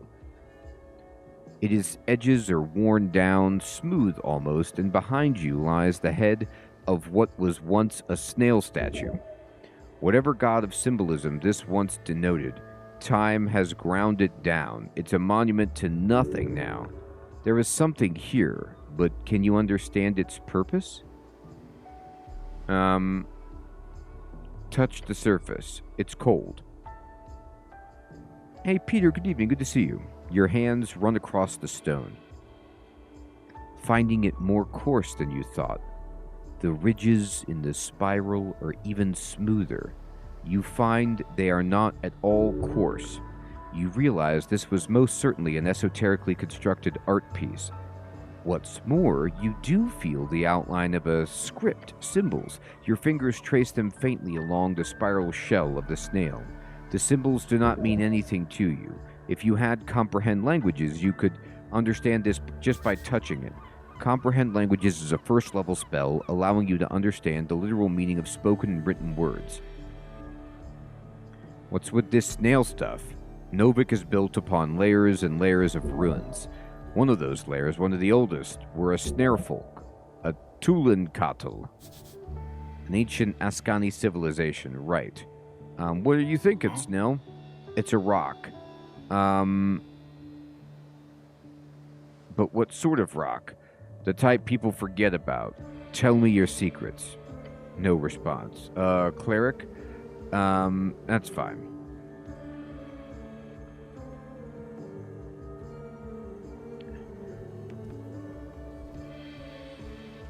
Yeah, Snell is a guy. A styling guy. An empty barrel. Ah, I got 8 money. The money's coming in.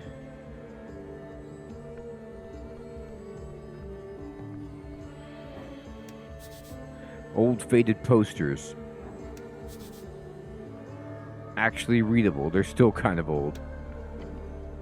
Your eyes land upon a series of papers nailed into the wooden facade.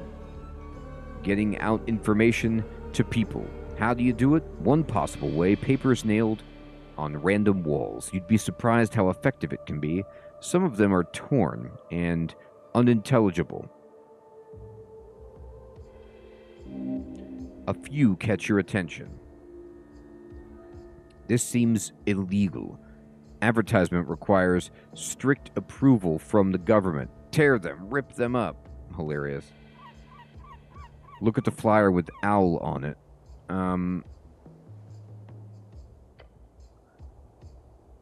Yellen and Sons, binders and lithographers, everything from designing to engraving, account, books, manufacturing, water lane. All right. This place would fix your ruined spellbook. Now that would be nice. It's a prayer book, and yes, this place could help with that. I love how my intelligence wants to call my book my spellbook, and my wisdom calls it the prayer book. Look at the poster with the faded green hammer. A sun-faded symbol covers most of this large poster. It's a hammer printed with green ink. Asgaulis, those who share the plight of the common folk. Gather, ye workers. Asgul said, no gods above, no king below, only folk. There is a rally on the 22nd of March. Chias Circle Square up. Grand opening. You can barely read the flyer, the faded lettering on this flyer. Fly, a third-level transmutation spell, right. Okay. The Stubborn Sphinx, brewery and commercial tavern, served without riddles, drunk with all charm, pillar crossing. By the look of it, this tavern opened at least a year ago, maybe 2. That's right, Audible. I love, this game is so hysterical. The newspaper kid mentioned bike rack, and I was like, what do you mean bike rack? And then, even though this is like a D&D, fantasy world, they've got bicycles.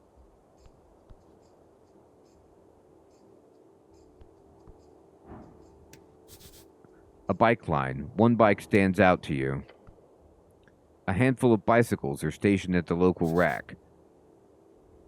A land transportation device first popularized in the early Arcane era, originally invented due to the difficulty of transporting horses to the flying magocratic cities. They are scared of portals. Bike racks are stationed in many places around the city, usually in locales with lots of stairs. There's a stillness here, an uncommon sight at the heart of the city. This particular bike is yours. Check the lock. You lean in and take a closer look. The rusty chain seems brittle, but wrapped so hard around the tire that it would be annoying to get off, even if you had the key.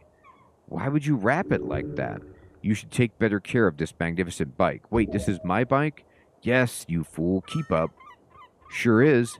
Best way of travel in Norvik, except, of course, on this god-forsaken island fortress. Where's the key? Not here. Did you lose it somewhere? Could getting the key be a quest? That does not sound like a quest you would get. Find the missing key. The mystery of the bike key. Something like that would be perfect. No quest to be found here. Just sadness. Damn. The key is probably at the bottom of the river, along with the rest of your dignity. Hold on. When exactly did I come to Tolstad? On the 21st of March, evening. Interesting.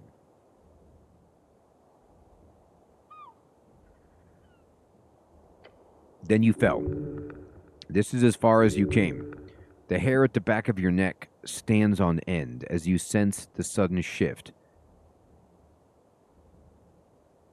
Was I alone? No. Do I recall anything important? You chained the bike. You stood up, then pain. I stumbled over the railing? Yes. This is where I fell into the river. The goblin glances over the broken fence. Interesting. You must have had a lot to drink if you took a stumble like that. I do not consume alcohol. Yeah, sure. He gives you a curious expression. The expression says, how the hell are you alive? Considering everything, we better play it cool. Real cool. Real cool and smooth. Smooth, sure, something like that. He glances down to the river once more, a hint of fear. You see anything strange about this bike, Snow? No, it's a bicycle. Bikes are nice. He does not care. You want to know a secret? Not particularly. This is my bike. Yeah, that seems to add up. If I remember where the key is, can I bring this bike with me? He takes a breath. First of all, don't ask me. You're an adult. Do what you want. Secondly, how the F are you going to take a bike around Tolstad? You going to carry it up and down the stairs? The bike rack is set up here so that people can leave bikes before heading down the stairs to water lane. Sounds a bit annoying. Uh-huh. Yeah. If you find a pocket bike, that's another thing. A popular magic item, mass-produced during the late Arcane era, but is a dwindling supply these days, the goblin size. But leave this one be, cleric. We've got work to do. You like bikes? Not particularly. I love them. Uh-huh. Bye-bye. That's my bike. I like how my bike is yellow. Alright, so we gotta find it. Who are you? This is Zerba. Oh, Zerbs, I rolled badly. A girl born from an Asgallist wave in an Asgall household, come from a fallen Asgall state. She is an Asgallist. I bet she is. Where is she? The dwarven girl gazes around the halfway bridge before her eyes land on you. She says nothing for a while, just staring at you, no real reaction on her face. Citizen? She looks around, clearly nervous. You're worrying her. Your presence alone. I'm waiting for a friend, but she hasn't shown up yet. I'm getting worried. I can help with that. Get excited about a potential yet very minor quest. Oh, okay. Do we really have time for this? Snell whispers to you. She fidgets with her hands and clears her throat. The girl is neurotic and introverted. That's a mean way of phrasing it, but it's true. Her body language reveals all too much. She has glasses. She wears a green coat. She's a human, but not that much taller than me. Okay. We were supposed to meet up here, but she hasn't shown up yet. I'll go look for her. Thanks. I don't spend much time on Tolstad alone, so I'm a bit lost, so thanks. Uh-huh. I know, right? We do want that pocket bike, Sid. The halfway bridge. It connects with the palace and the rest of southern Norvik. All right.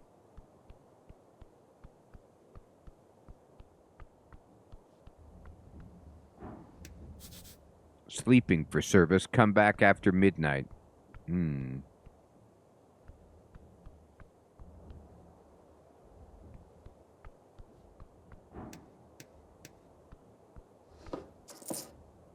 getting rich from these barrels. This is how you make a living. Here's the tea shop. We finally made it.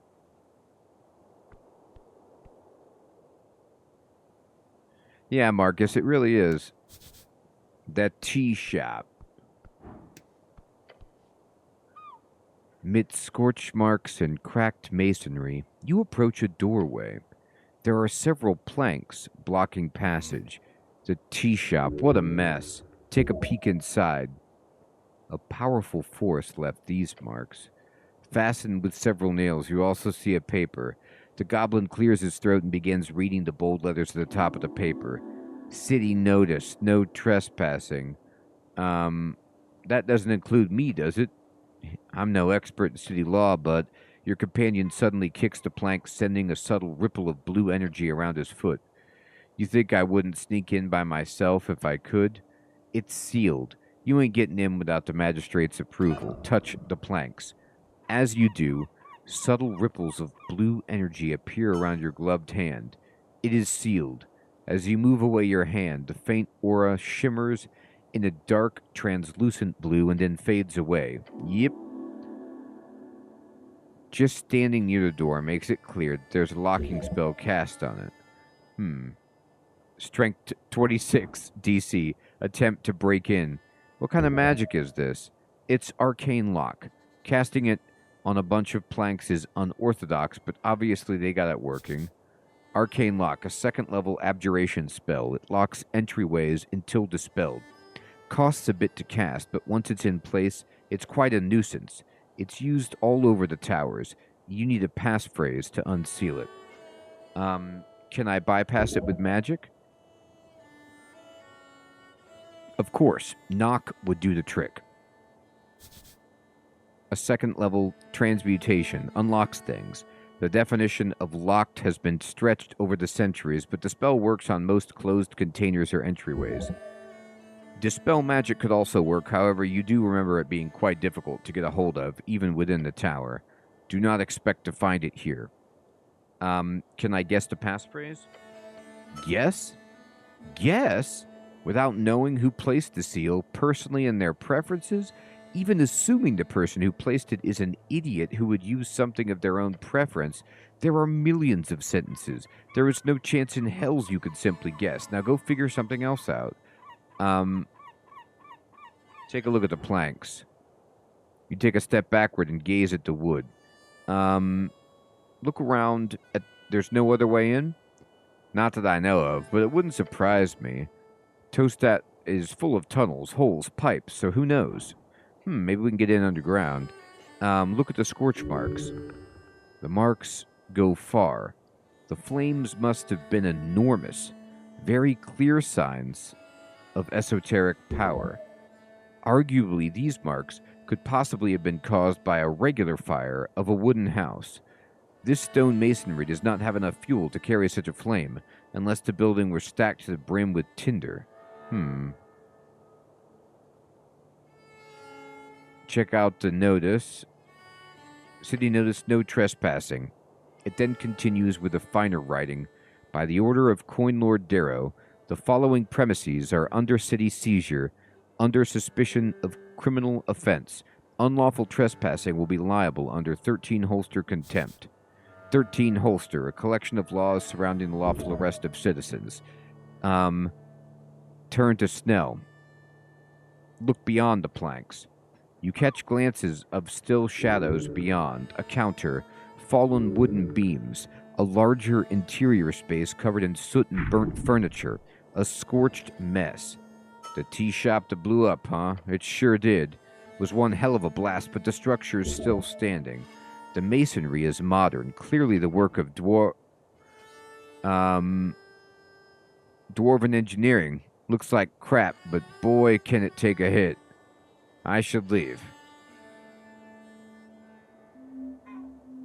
Oh, thank you. Eknelis, yes, we have to talk to the magistrate to get permission. Empty barrels, eh? Not empty at all. Filled with money, more like it.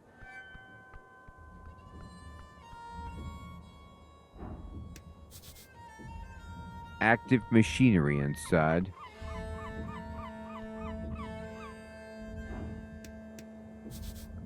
Something stuck in one of the roller mill blades. I need mage hand badly. Looking out over the ledge toward the roller mill's blades, you see them spinning as per usual, except in one of them there's something stuck. You see a rod. Oh, I see that. A fancy thing, decorated. How did it end up there? An esoteric event? Interesting. It appears you've spotted something interesting. That design is quite easy to spot among the mass-produced Arcane-era magic items. Arcane era, the fourth out of 5 eras. When the Arcanists rose and dominated the entire coast, only to fall when the Coast War crumbled their empires to dust. It is an immovable rod. Ah, a nice artifact. What are you looking at? Oh, he mouths as he stares at the same thing. Looks like a rod. Weird. Wouldn't it be dangerous to try to grab it? You could die, yes. So maybe you shouldn't. An immovable rod. Yes. Are they rare? No. Uncommon. Though they can be quite useful as long as the esoteric forces upon them have not waned. However, why it is lodged inside of a roller mill blade, that is a more fascinating inquiry. No way. Alright, so we gotta save it and see if we can get this.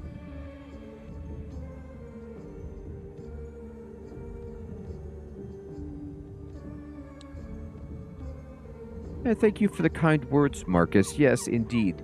The community is so wonderful. We were just talking about that last night. Everybody is so nice, and it's a very friendly and, inviting atmosphere. It is moving, right, Fading?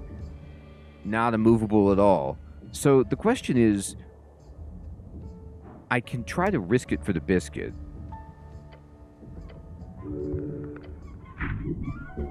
And I can also try maybe to use my,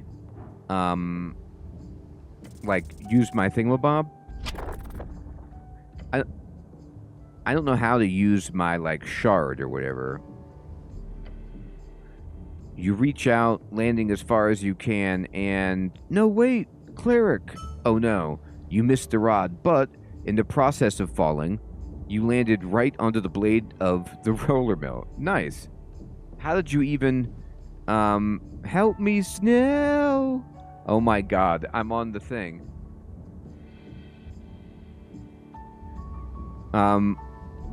Just hold on and scream. Why does this always happen to me?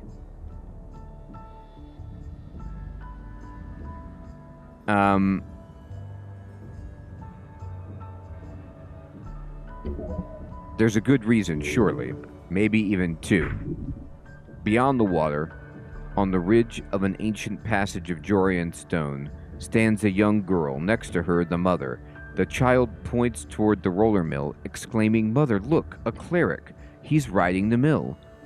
The mother responds with a sigh. Yes, she tells her daughter, "Come, we have to get home for supper." Yeah, we do need to get rid of exhausted. I need to rest, but I don't want to pass too much time. I just wanted the thing. I don't care. Just try to jump or something. Just do it at the right timing. Will you catch me? What? The goblin cannot hear you when the wheel is turned away from him. Look, just do what I say. Is there nothing else I could try? I guess not. Alright. Oof, we almost made it. You clench every muscle in your body. You stare at the ledge, the opportunity. The mill blade spins to the perfect point. No, I can't do it. Your body does not listen, nor does your mind, lacking courage. I'm shaking as the mill rolls past once more. Come on. You gotta do it. I can't. You can't just stay up there. Don't be a coward. Coward. The word rings in your head. Ouch, I took some damage. Alright. We're gonna do this.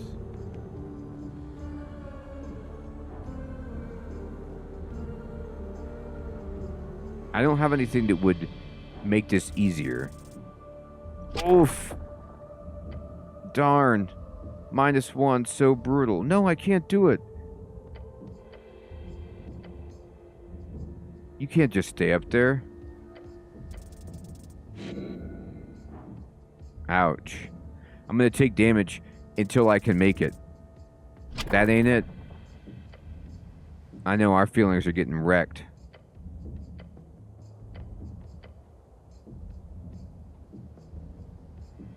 So feel hopeless lowers the check by 2. I can't lowers it by 1. I think you take less damage. We're down to 10. Yes. Your arms clenching the side of the mill, your opportunity slowly approaching. The goblin watches with trepidation and takes a step back. Jump! You leap through the air, far, but not far enough. Cleric! At least for a graceful landing. Grab the ledge. Your body slams against a hard wall. Your gloved hands clutching. I didn't get the rod. You pull yourself up. The goblin helps you as well as he can. Okay, close one. You alright? Give him a thumbs up. Good enough. As you stand up, you realize something falls to the ground. The rod. Oh. It lands with a thud on the stony walkway. Oh, when did you grab that? I'm not sure. Check the rod. Oh, we got it. It's hard wooden frame with fancy iron set pieces on each end. Along the handle is a button, however, it appears permanently pressed down. Oh, it's an immovable rod. I've seen one of those before. I don't think it's supposed to move, though, right? Investigate it. A quick swipe of your hand reveals its magical nature. The tingle. However, this item is clearly broken. Broken how? Try giving it to the goblin. Hand it over. The goblin grabs the rod. Let go. As you do, the goblin holds it alone. Yeah? It's really light. It's esoteric, clearly. Try tossing it into the air. He shrugs. Okay. He tosses his hand up, and the rod does not leave his palm. What? He mutters and tries to let go of it. I can't. It's like I'm glued to it. What the hell? Here, take it back. The goblin hands it over to you without problem. He looks perplexed. Try touching it against the ground. As you do, it gets stuck to the ground. Obviously. It's a broken, immovable rod. It's a movable rod? Sure. Huh. Whatever object it touches last, the rod will be esoterically locked and aligned with. It cannot be moved once it touches an object until it comes in contact with a second object. Yeah, Audible, I should. Or I could cast Cure Light Wounds.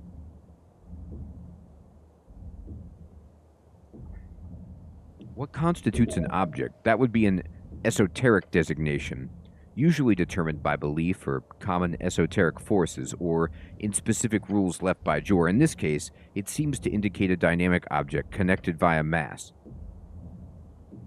Were you to cut off your arm, that arm would be a new object. Were you to place that arm on the ground, it is not a new object. But were you to, for example, staple the arm to the ground via pitons, then it could potentially constitute as a part of the ground, depending on how harsh the defining forces are in this particular case. Either way, there's no real use in defining the rules right now, but it would be interesting for further study at a later date. So what can it be used for? Used? Oh, nothing. It's quite literally a useless stick. Really? Well, if used very carefully, it could be a bookend. You know how it works? It's stuck to one thing, and when it touches a new thing, it's stuck to that instead. You got it. You're so smart. Well done. F off. Look, it's clearly useless, but now you know. Was it worth it? I mean, it's a cool stick? Right. Well, we could eat apples. That's a good point. How many apples do I have? I have 3. Well, so this is 5 and this is 1. The cardamom treat is actually pretty good. Ooh, this gives me +1 dexterity. Great. Okay, so now my dexterity is no longer -0.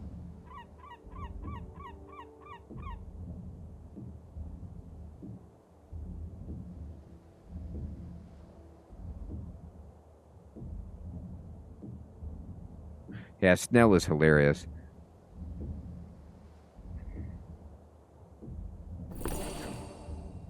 Let's eat some shrooms.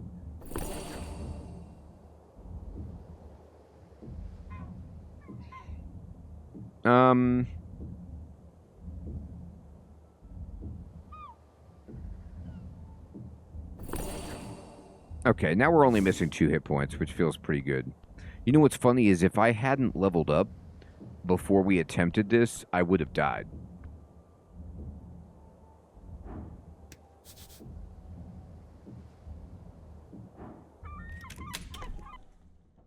We're going in.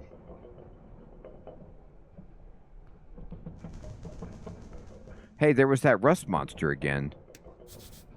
A bunch of site safety rules, and it says, if broken, contact your local union representative. Sure.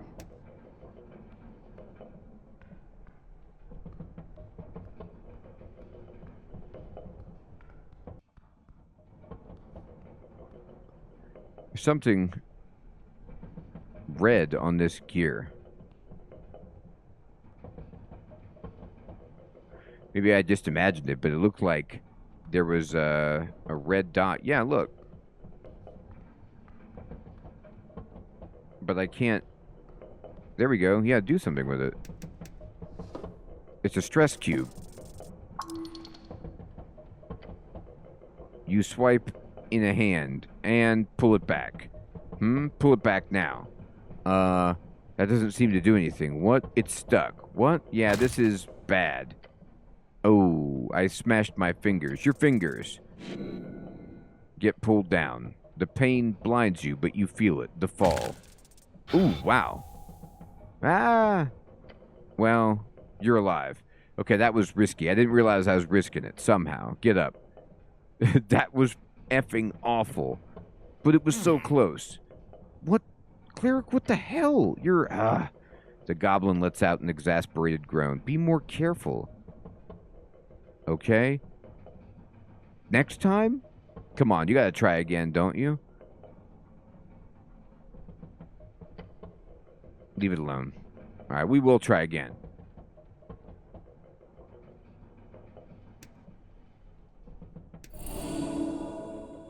Alright, I really healed myself at least.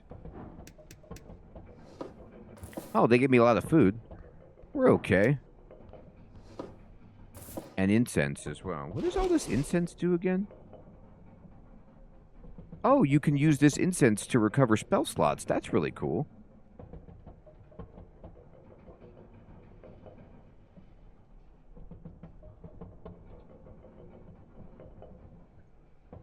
I wonder if I could use that immovable rod on that intelligence cube. Yeah, Marcus, I thought the same thing just now. It's one hell of a climb. What kind of man, no, what kind of human cannot climb a simple ladder for 20 short feet? It would be embarrassing for anyone of any age to fail this. Well, we have to try. We have advantage. Oh, I had disadvantage. Huh. Taking a confident step, you begin your climb.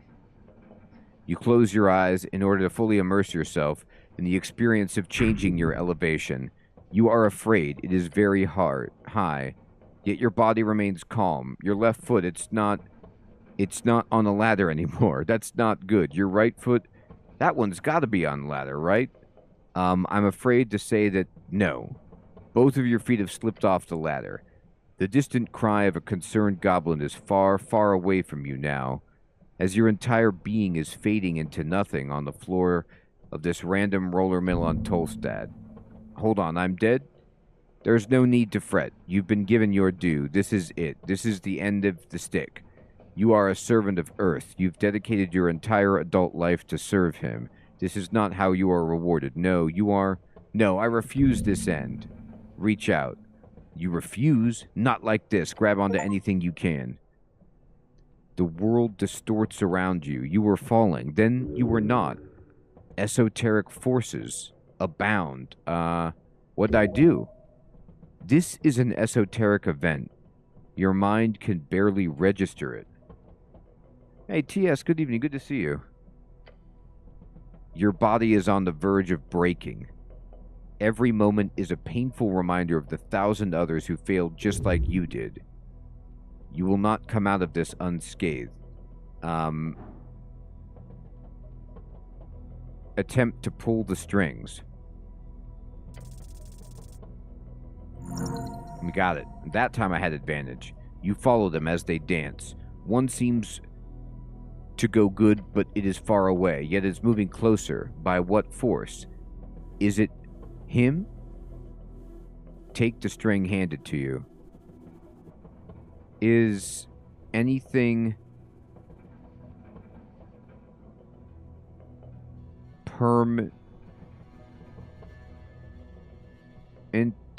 in a good man's quest? You are at the top of the ladder.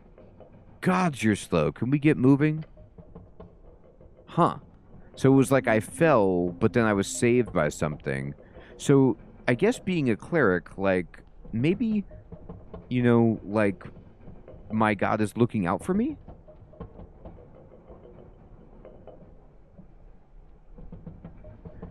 Ooh, we're gonna, take a short rest. Ah, Ronnie, that was it. So the hit dice are... I want to lower that exhaustion. It's killing my rolls. It's only 1 hour. Alright.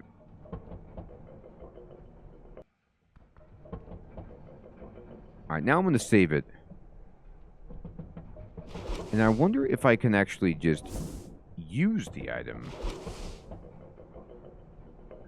I don't know how to use the rod in this sense. Like, the game would have to automatically offer it.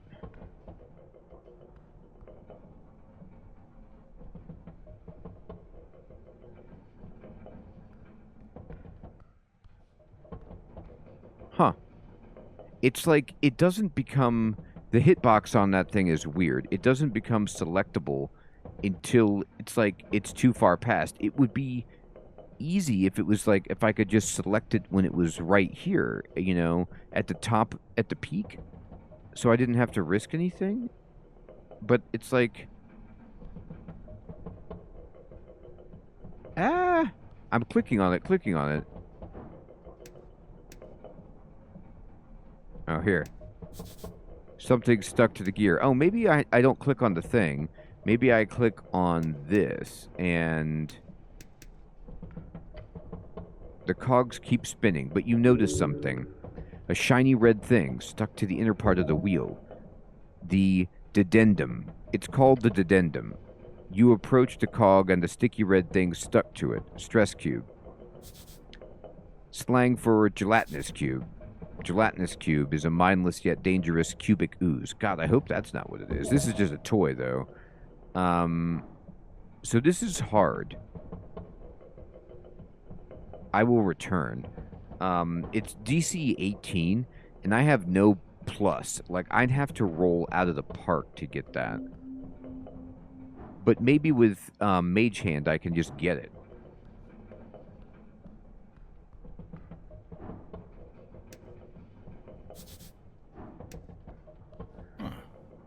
You approach your companion. Let's get on with it. Do you like roller mills, Snow? I have no opinions on roller mills, cleric. And be careful with that ladder. So what's your position? Whatever you mean by that, cleric. Why are you helping me in this rough world of ours? I'm here on behalf of Lady Sageleaf. Her will is for the streets of Tolstad to not suddenly burst into flames in the middle of the day. Her will be done, so to say. You got any family? I'm a goblin. What do you think? Goblins normally live in tribal societies with a broad family structure. Your companion most likely has, at the very least, a dozen or so siblings. Any less would be remarkable, even in Norvik. Why would you care about goblin family structures? They don't even have their own culture. That was the point of their genocide. Yikes. Well, you got a wife and kids? Nah, single for now, and trust me, this goblin ain't getting no offspring. Thank the gods for that. God, the dialogue options are unreal. I see, you are infertile. The goblin suddenly looks very tired. He stutters out a response. He does not want you to go further in this line of inquiry. I know, cleric. I am not infertile. Marcus, that'd be a great idea. Look at these dialogue options. Prove it. Prove it is unreal. I see. You're uncomfortable. I'll stop asking about this. Thank you, cleric. He looks relieved. But why are you really here? My motivations are not of interest, cleric. He does not want to disclose his inner feelings to you. Understandable. You're kind of creepy. Indeed. I have some questions. Really? How surprising. Where do I sleep tonight? I don't know, cleric. He gives you a defeated look. Can't the city pay for something? You're a cleric, for God's sake. Can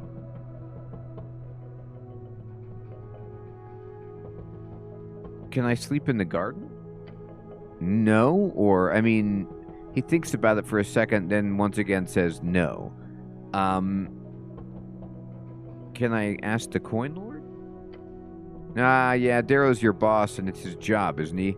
Guess you got another thing to talk to him about. Fun. Alright, let's go.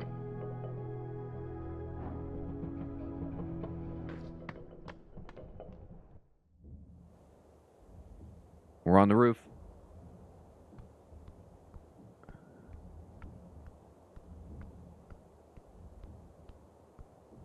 Wow, there's some lady over there in red.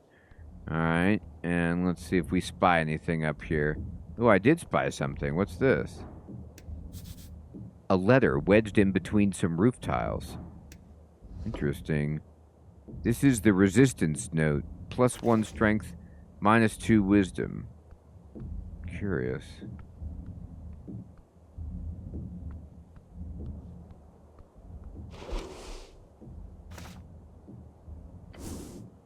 A handwritten note entitled Important Notice.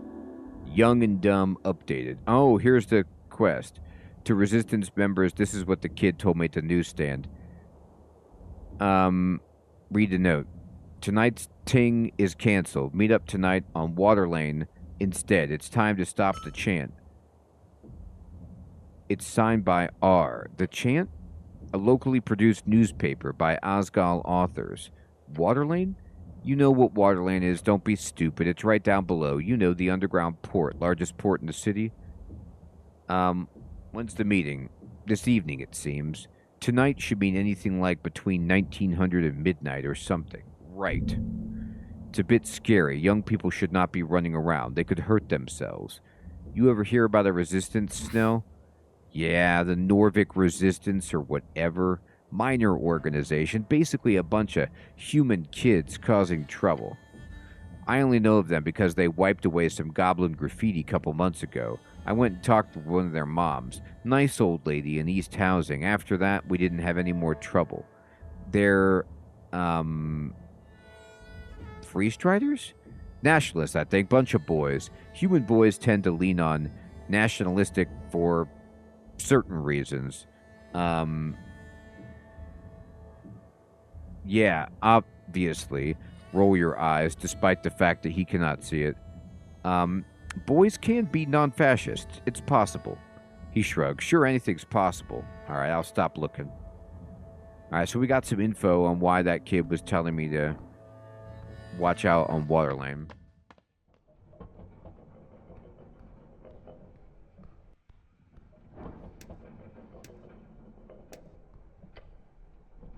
You approach the ladder. A long way to fall. I mean, it's like, I get it to an extent. But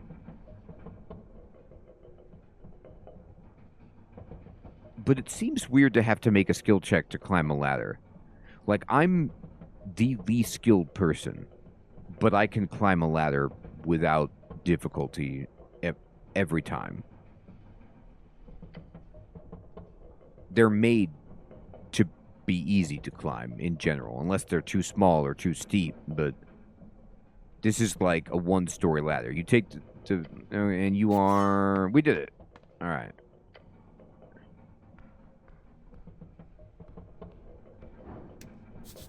This must lead to the rest of the roller mill. A wooden door blocks your path. Feel the handle. Oh yeah, locked tight. That must lead to the back office. Hadn't been in here before, but I think they closed down a while ago. Heard rumors from some goblins that worked here. I think the owner fired them all out of nowhere. If they closed, why is it spinning? Yeah, that's actually concerning now that I think about it. I'll ask around later. Nothing to worry about now, though. I'll pick the lock. We got it. I somehow rolled well. Your fingers worked the mechanism with precision. Click, click, click. The lock gives way. The door swings open. You see nothing but black beyond. Complete utter darkness. Can't see a damn thing in here. Navigate to darkness. I need the light spell. You stumble inside, carefully allowing your vision to get used to the complete darkness of this underground. Storage chamber? Office space? Why don't I take the lead? So I get advantage. Having companions so I get advantage on my die rolls is insane. Overall, I think it's worth mentioning that one of, like, the main differences between this and Disco Elysium is that, in general, most of the time, the game is easier.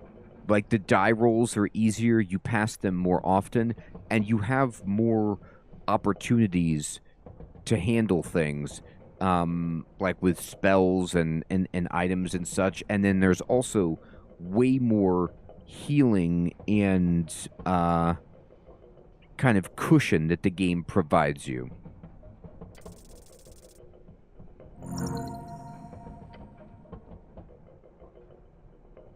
Like, if Kim could give you advantage when you were rolling in Disco Elysium, woof, that would have been sick. Your fingers brush against the walls, around obstacles. Eventually, your eyes adjust to the faint light from the doorway. You can make out shapes. Careful, cleric. Broken crates, scattered papers, a complete mess. And on the floor, shattered glowstones. They must have fallen from the ceiling when the tea shop exploded. Push forward. You wade through the debris. This place has been abandoned for some time. Dust covers everything. What a dump. Search for anything useful. You sift through the papers and crates. Most of it's worthless, old receipts, inventory lists, but then you find something. Pick up the document. A notice, official letterhead. Notice of termination, collective action violation. You scan the text. The roller mill owner fired everyone. They tried to form an Asgal union. All workers dismissed, effective immediately. Brutal. That explains why this place is empty. The owner shut down rather than deal with organized labor. Typical. Classic move.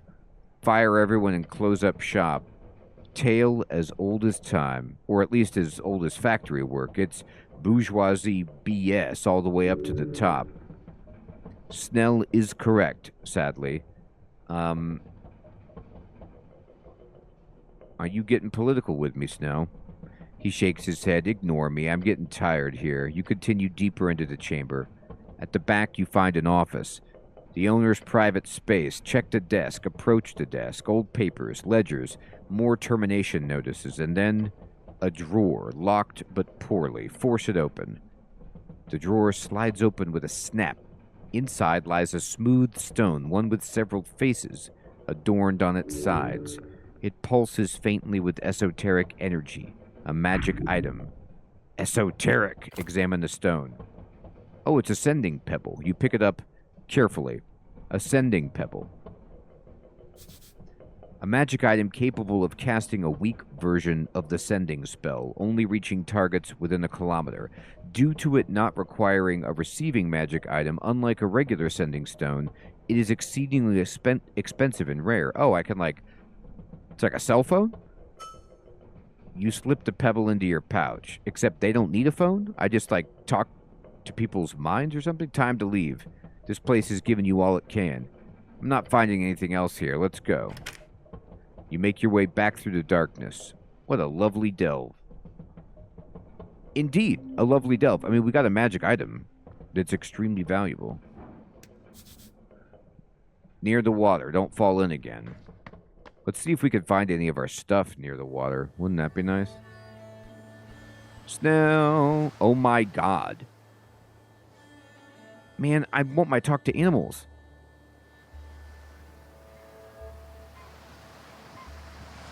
I gotta go rest, but I don't want to pass the day yet. A regular non-giant crab. It does look friendly. You spot a crab on the rock. Official name, Tornian Crawler. It does a little shimmy. Yeah, cleric, it's a crab. Pet the crab. You reach forth and the crab immediately snips onto your index finger. Huh?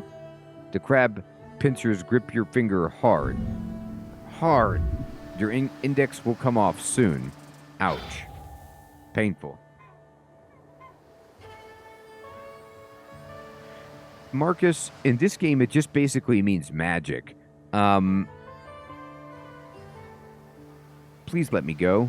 It says, and does not let go. Being polite always helps. Speak with animals would get you out of this. Oh, I have it. Can I use it? Yeah. Your magic causes... Okay, so I thought because I didn't memorize it, I wouldn't be able to use it, but it does let me use it. And you hear a tiny sound from the crab, a sound that turns into a squeaky voice. Got your pincer, ha ha ha. Ain't I a stinker? The crab says in a tone of voice that reminds you of the most annoying person you've ever met. Oh no. Please let me go, crab. Okay, since you asked so nicely, when your index finger is released, you immediately feel the blood begin to flow once more. Freedom. What's it like being a crab? It's great. What do you like about being a crab? It's great. Snip with your hands. He snips his pincers. A happy crab. What's your name? I'm, Criminity. Or Criminity. Criminity. Cool name. Thanks. Do you have any information for me? Oh, yes, I do. Do you know there's an abundance of worms on the riverbank this time of year? There always is. It's causing me to gain a few pounds. The ladies will love it. That's all for now. Break the spell. That's so silly. An instant later, the crab's voice disappears. Hope you had a riveting convo. Now can we go? Citizen?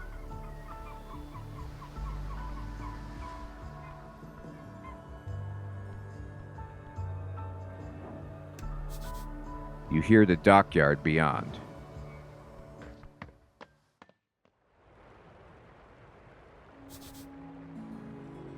Oh, we're at Waterlane. So, this will take me down to Waterlane, which is indeed intriguing, but I actually think I need to go and talk to the magistrate first, because I want to secure a place to sleep for the night. You know how, like, in Disco Elysium, it's so brutal if you have to pay for sleeping? And if we could secure a nice deal and get a room and everything like that, or just get a room for free, like you could do later in Disco, it's fantastic. So that would be good, and then we can come down here and try to stop the nationalist boys from doing anything stupid. But think about what has happened so far. We got the Sending Stone, which we still need to examine. We do have all of these stone shards of Jor. And then we talked to Druid Lady. We got Speak with Animals, which we just used. And then we also picked up Grease. So we have some more spells. And we got Druid Craft itself, which is something that we can use to engage with primal entities.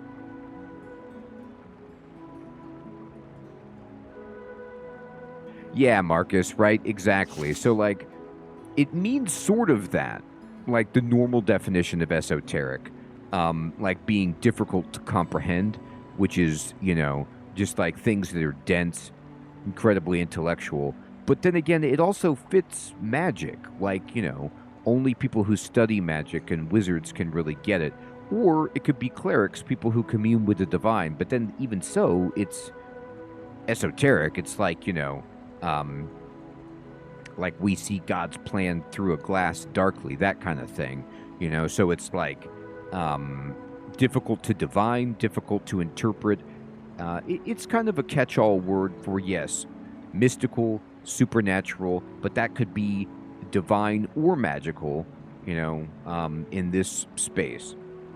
So, everyone, it is my bedtime. I want to say thank you so much for coming out and playing some Esoteric Ebb. This is such a fun one. I hope you all have a fantastic evening or day. We'll be back tomorrow night for some more streaming action. Grim, Marcus, Mr. Kiwi, Ronnie, Schwinn, TS, Sid, Rod, Fading, Audible, Sick, Eknelis, Uber, Sing, Chef Smitty, Jamnuska,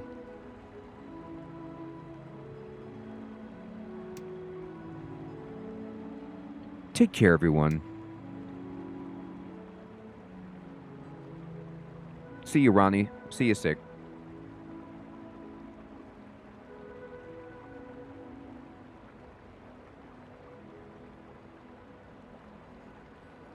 See you, Victory.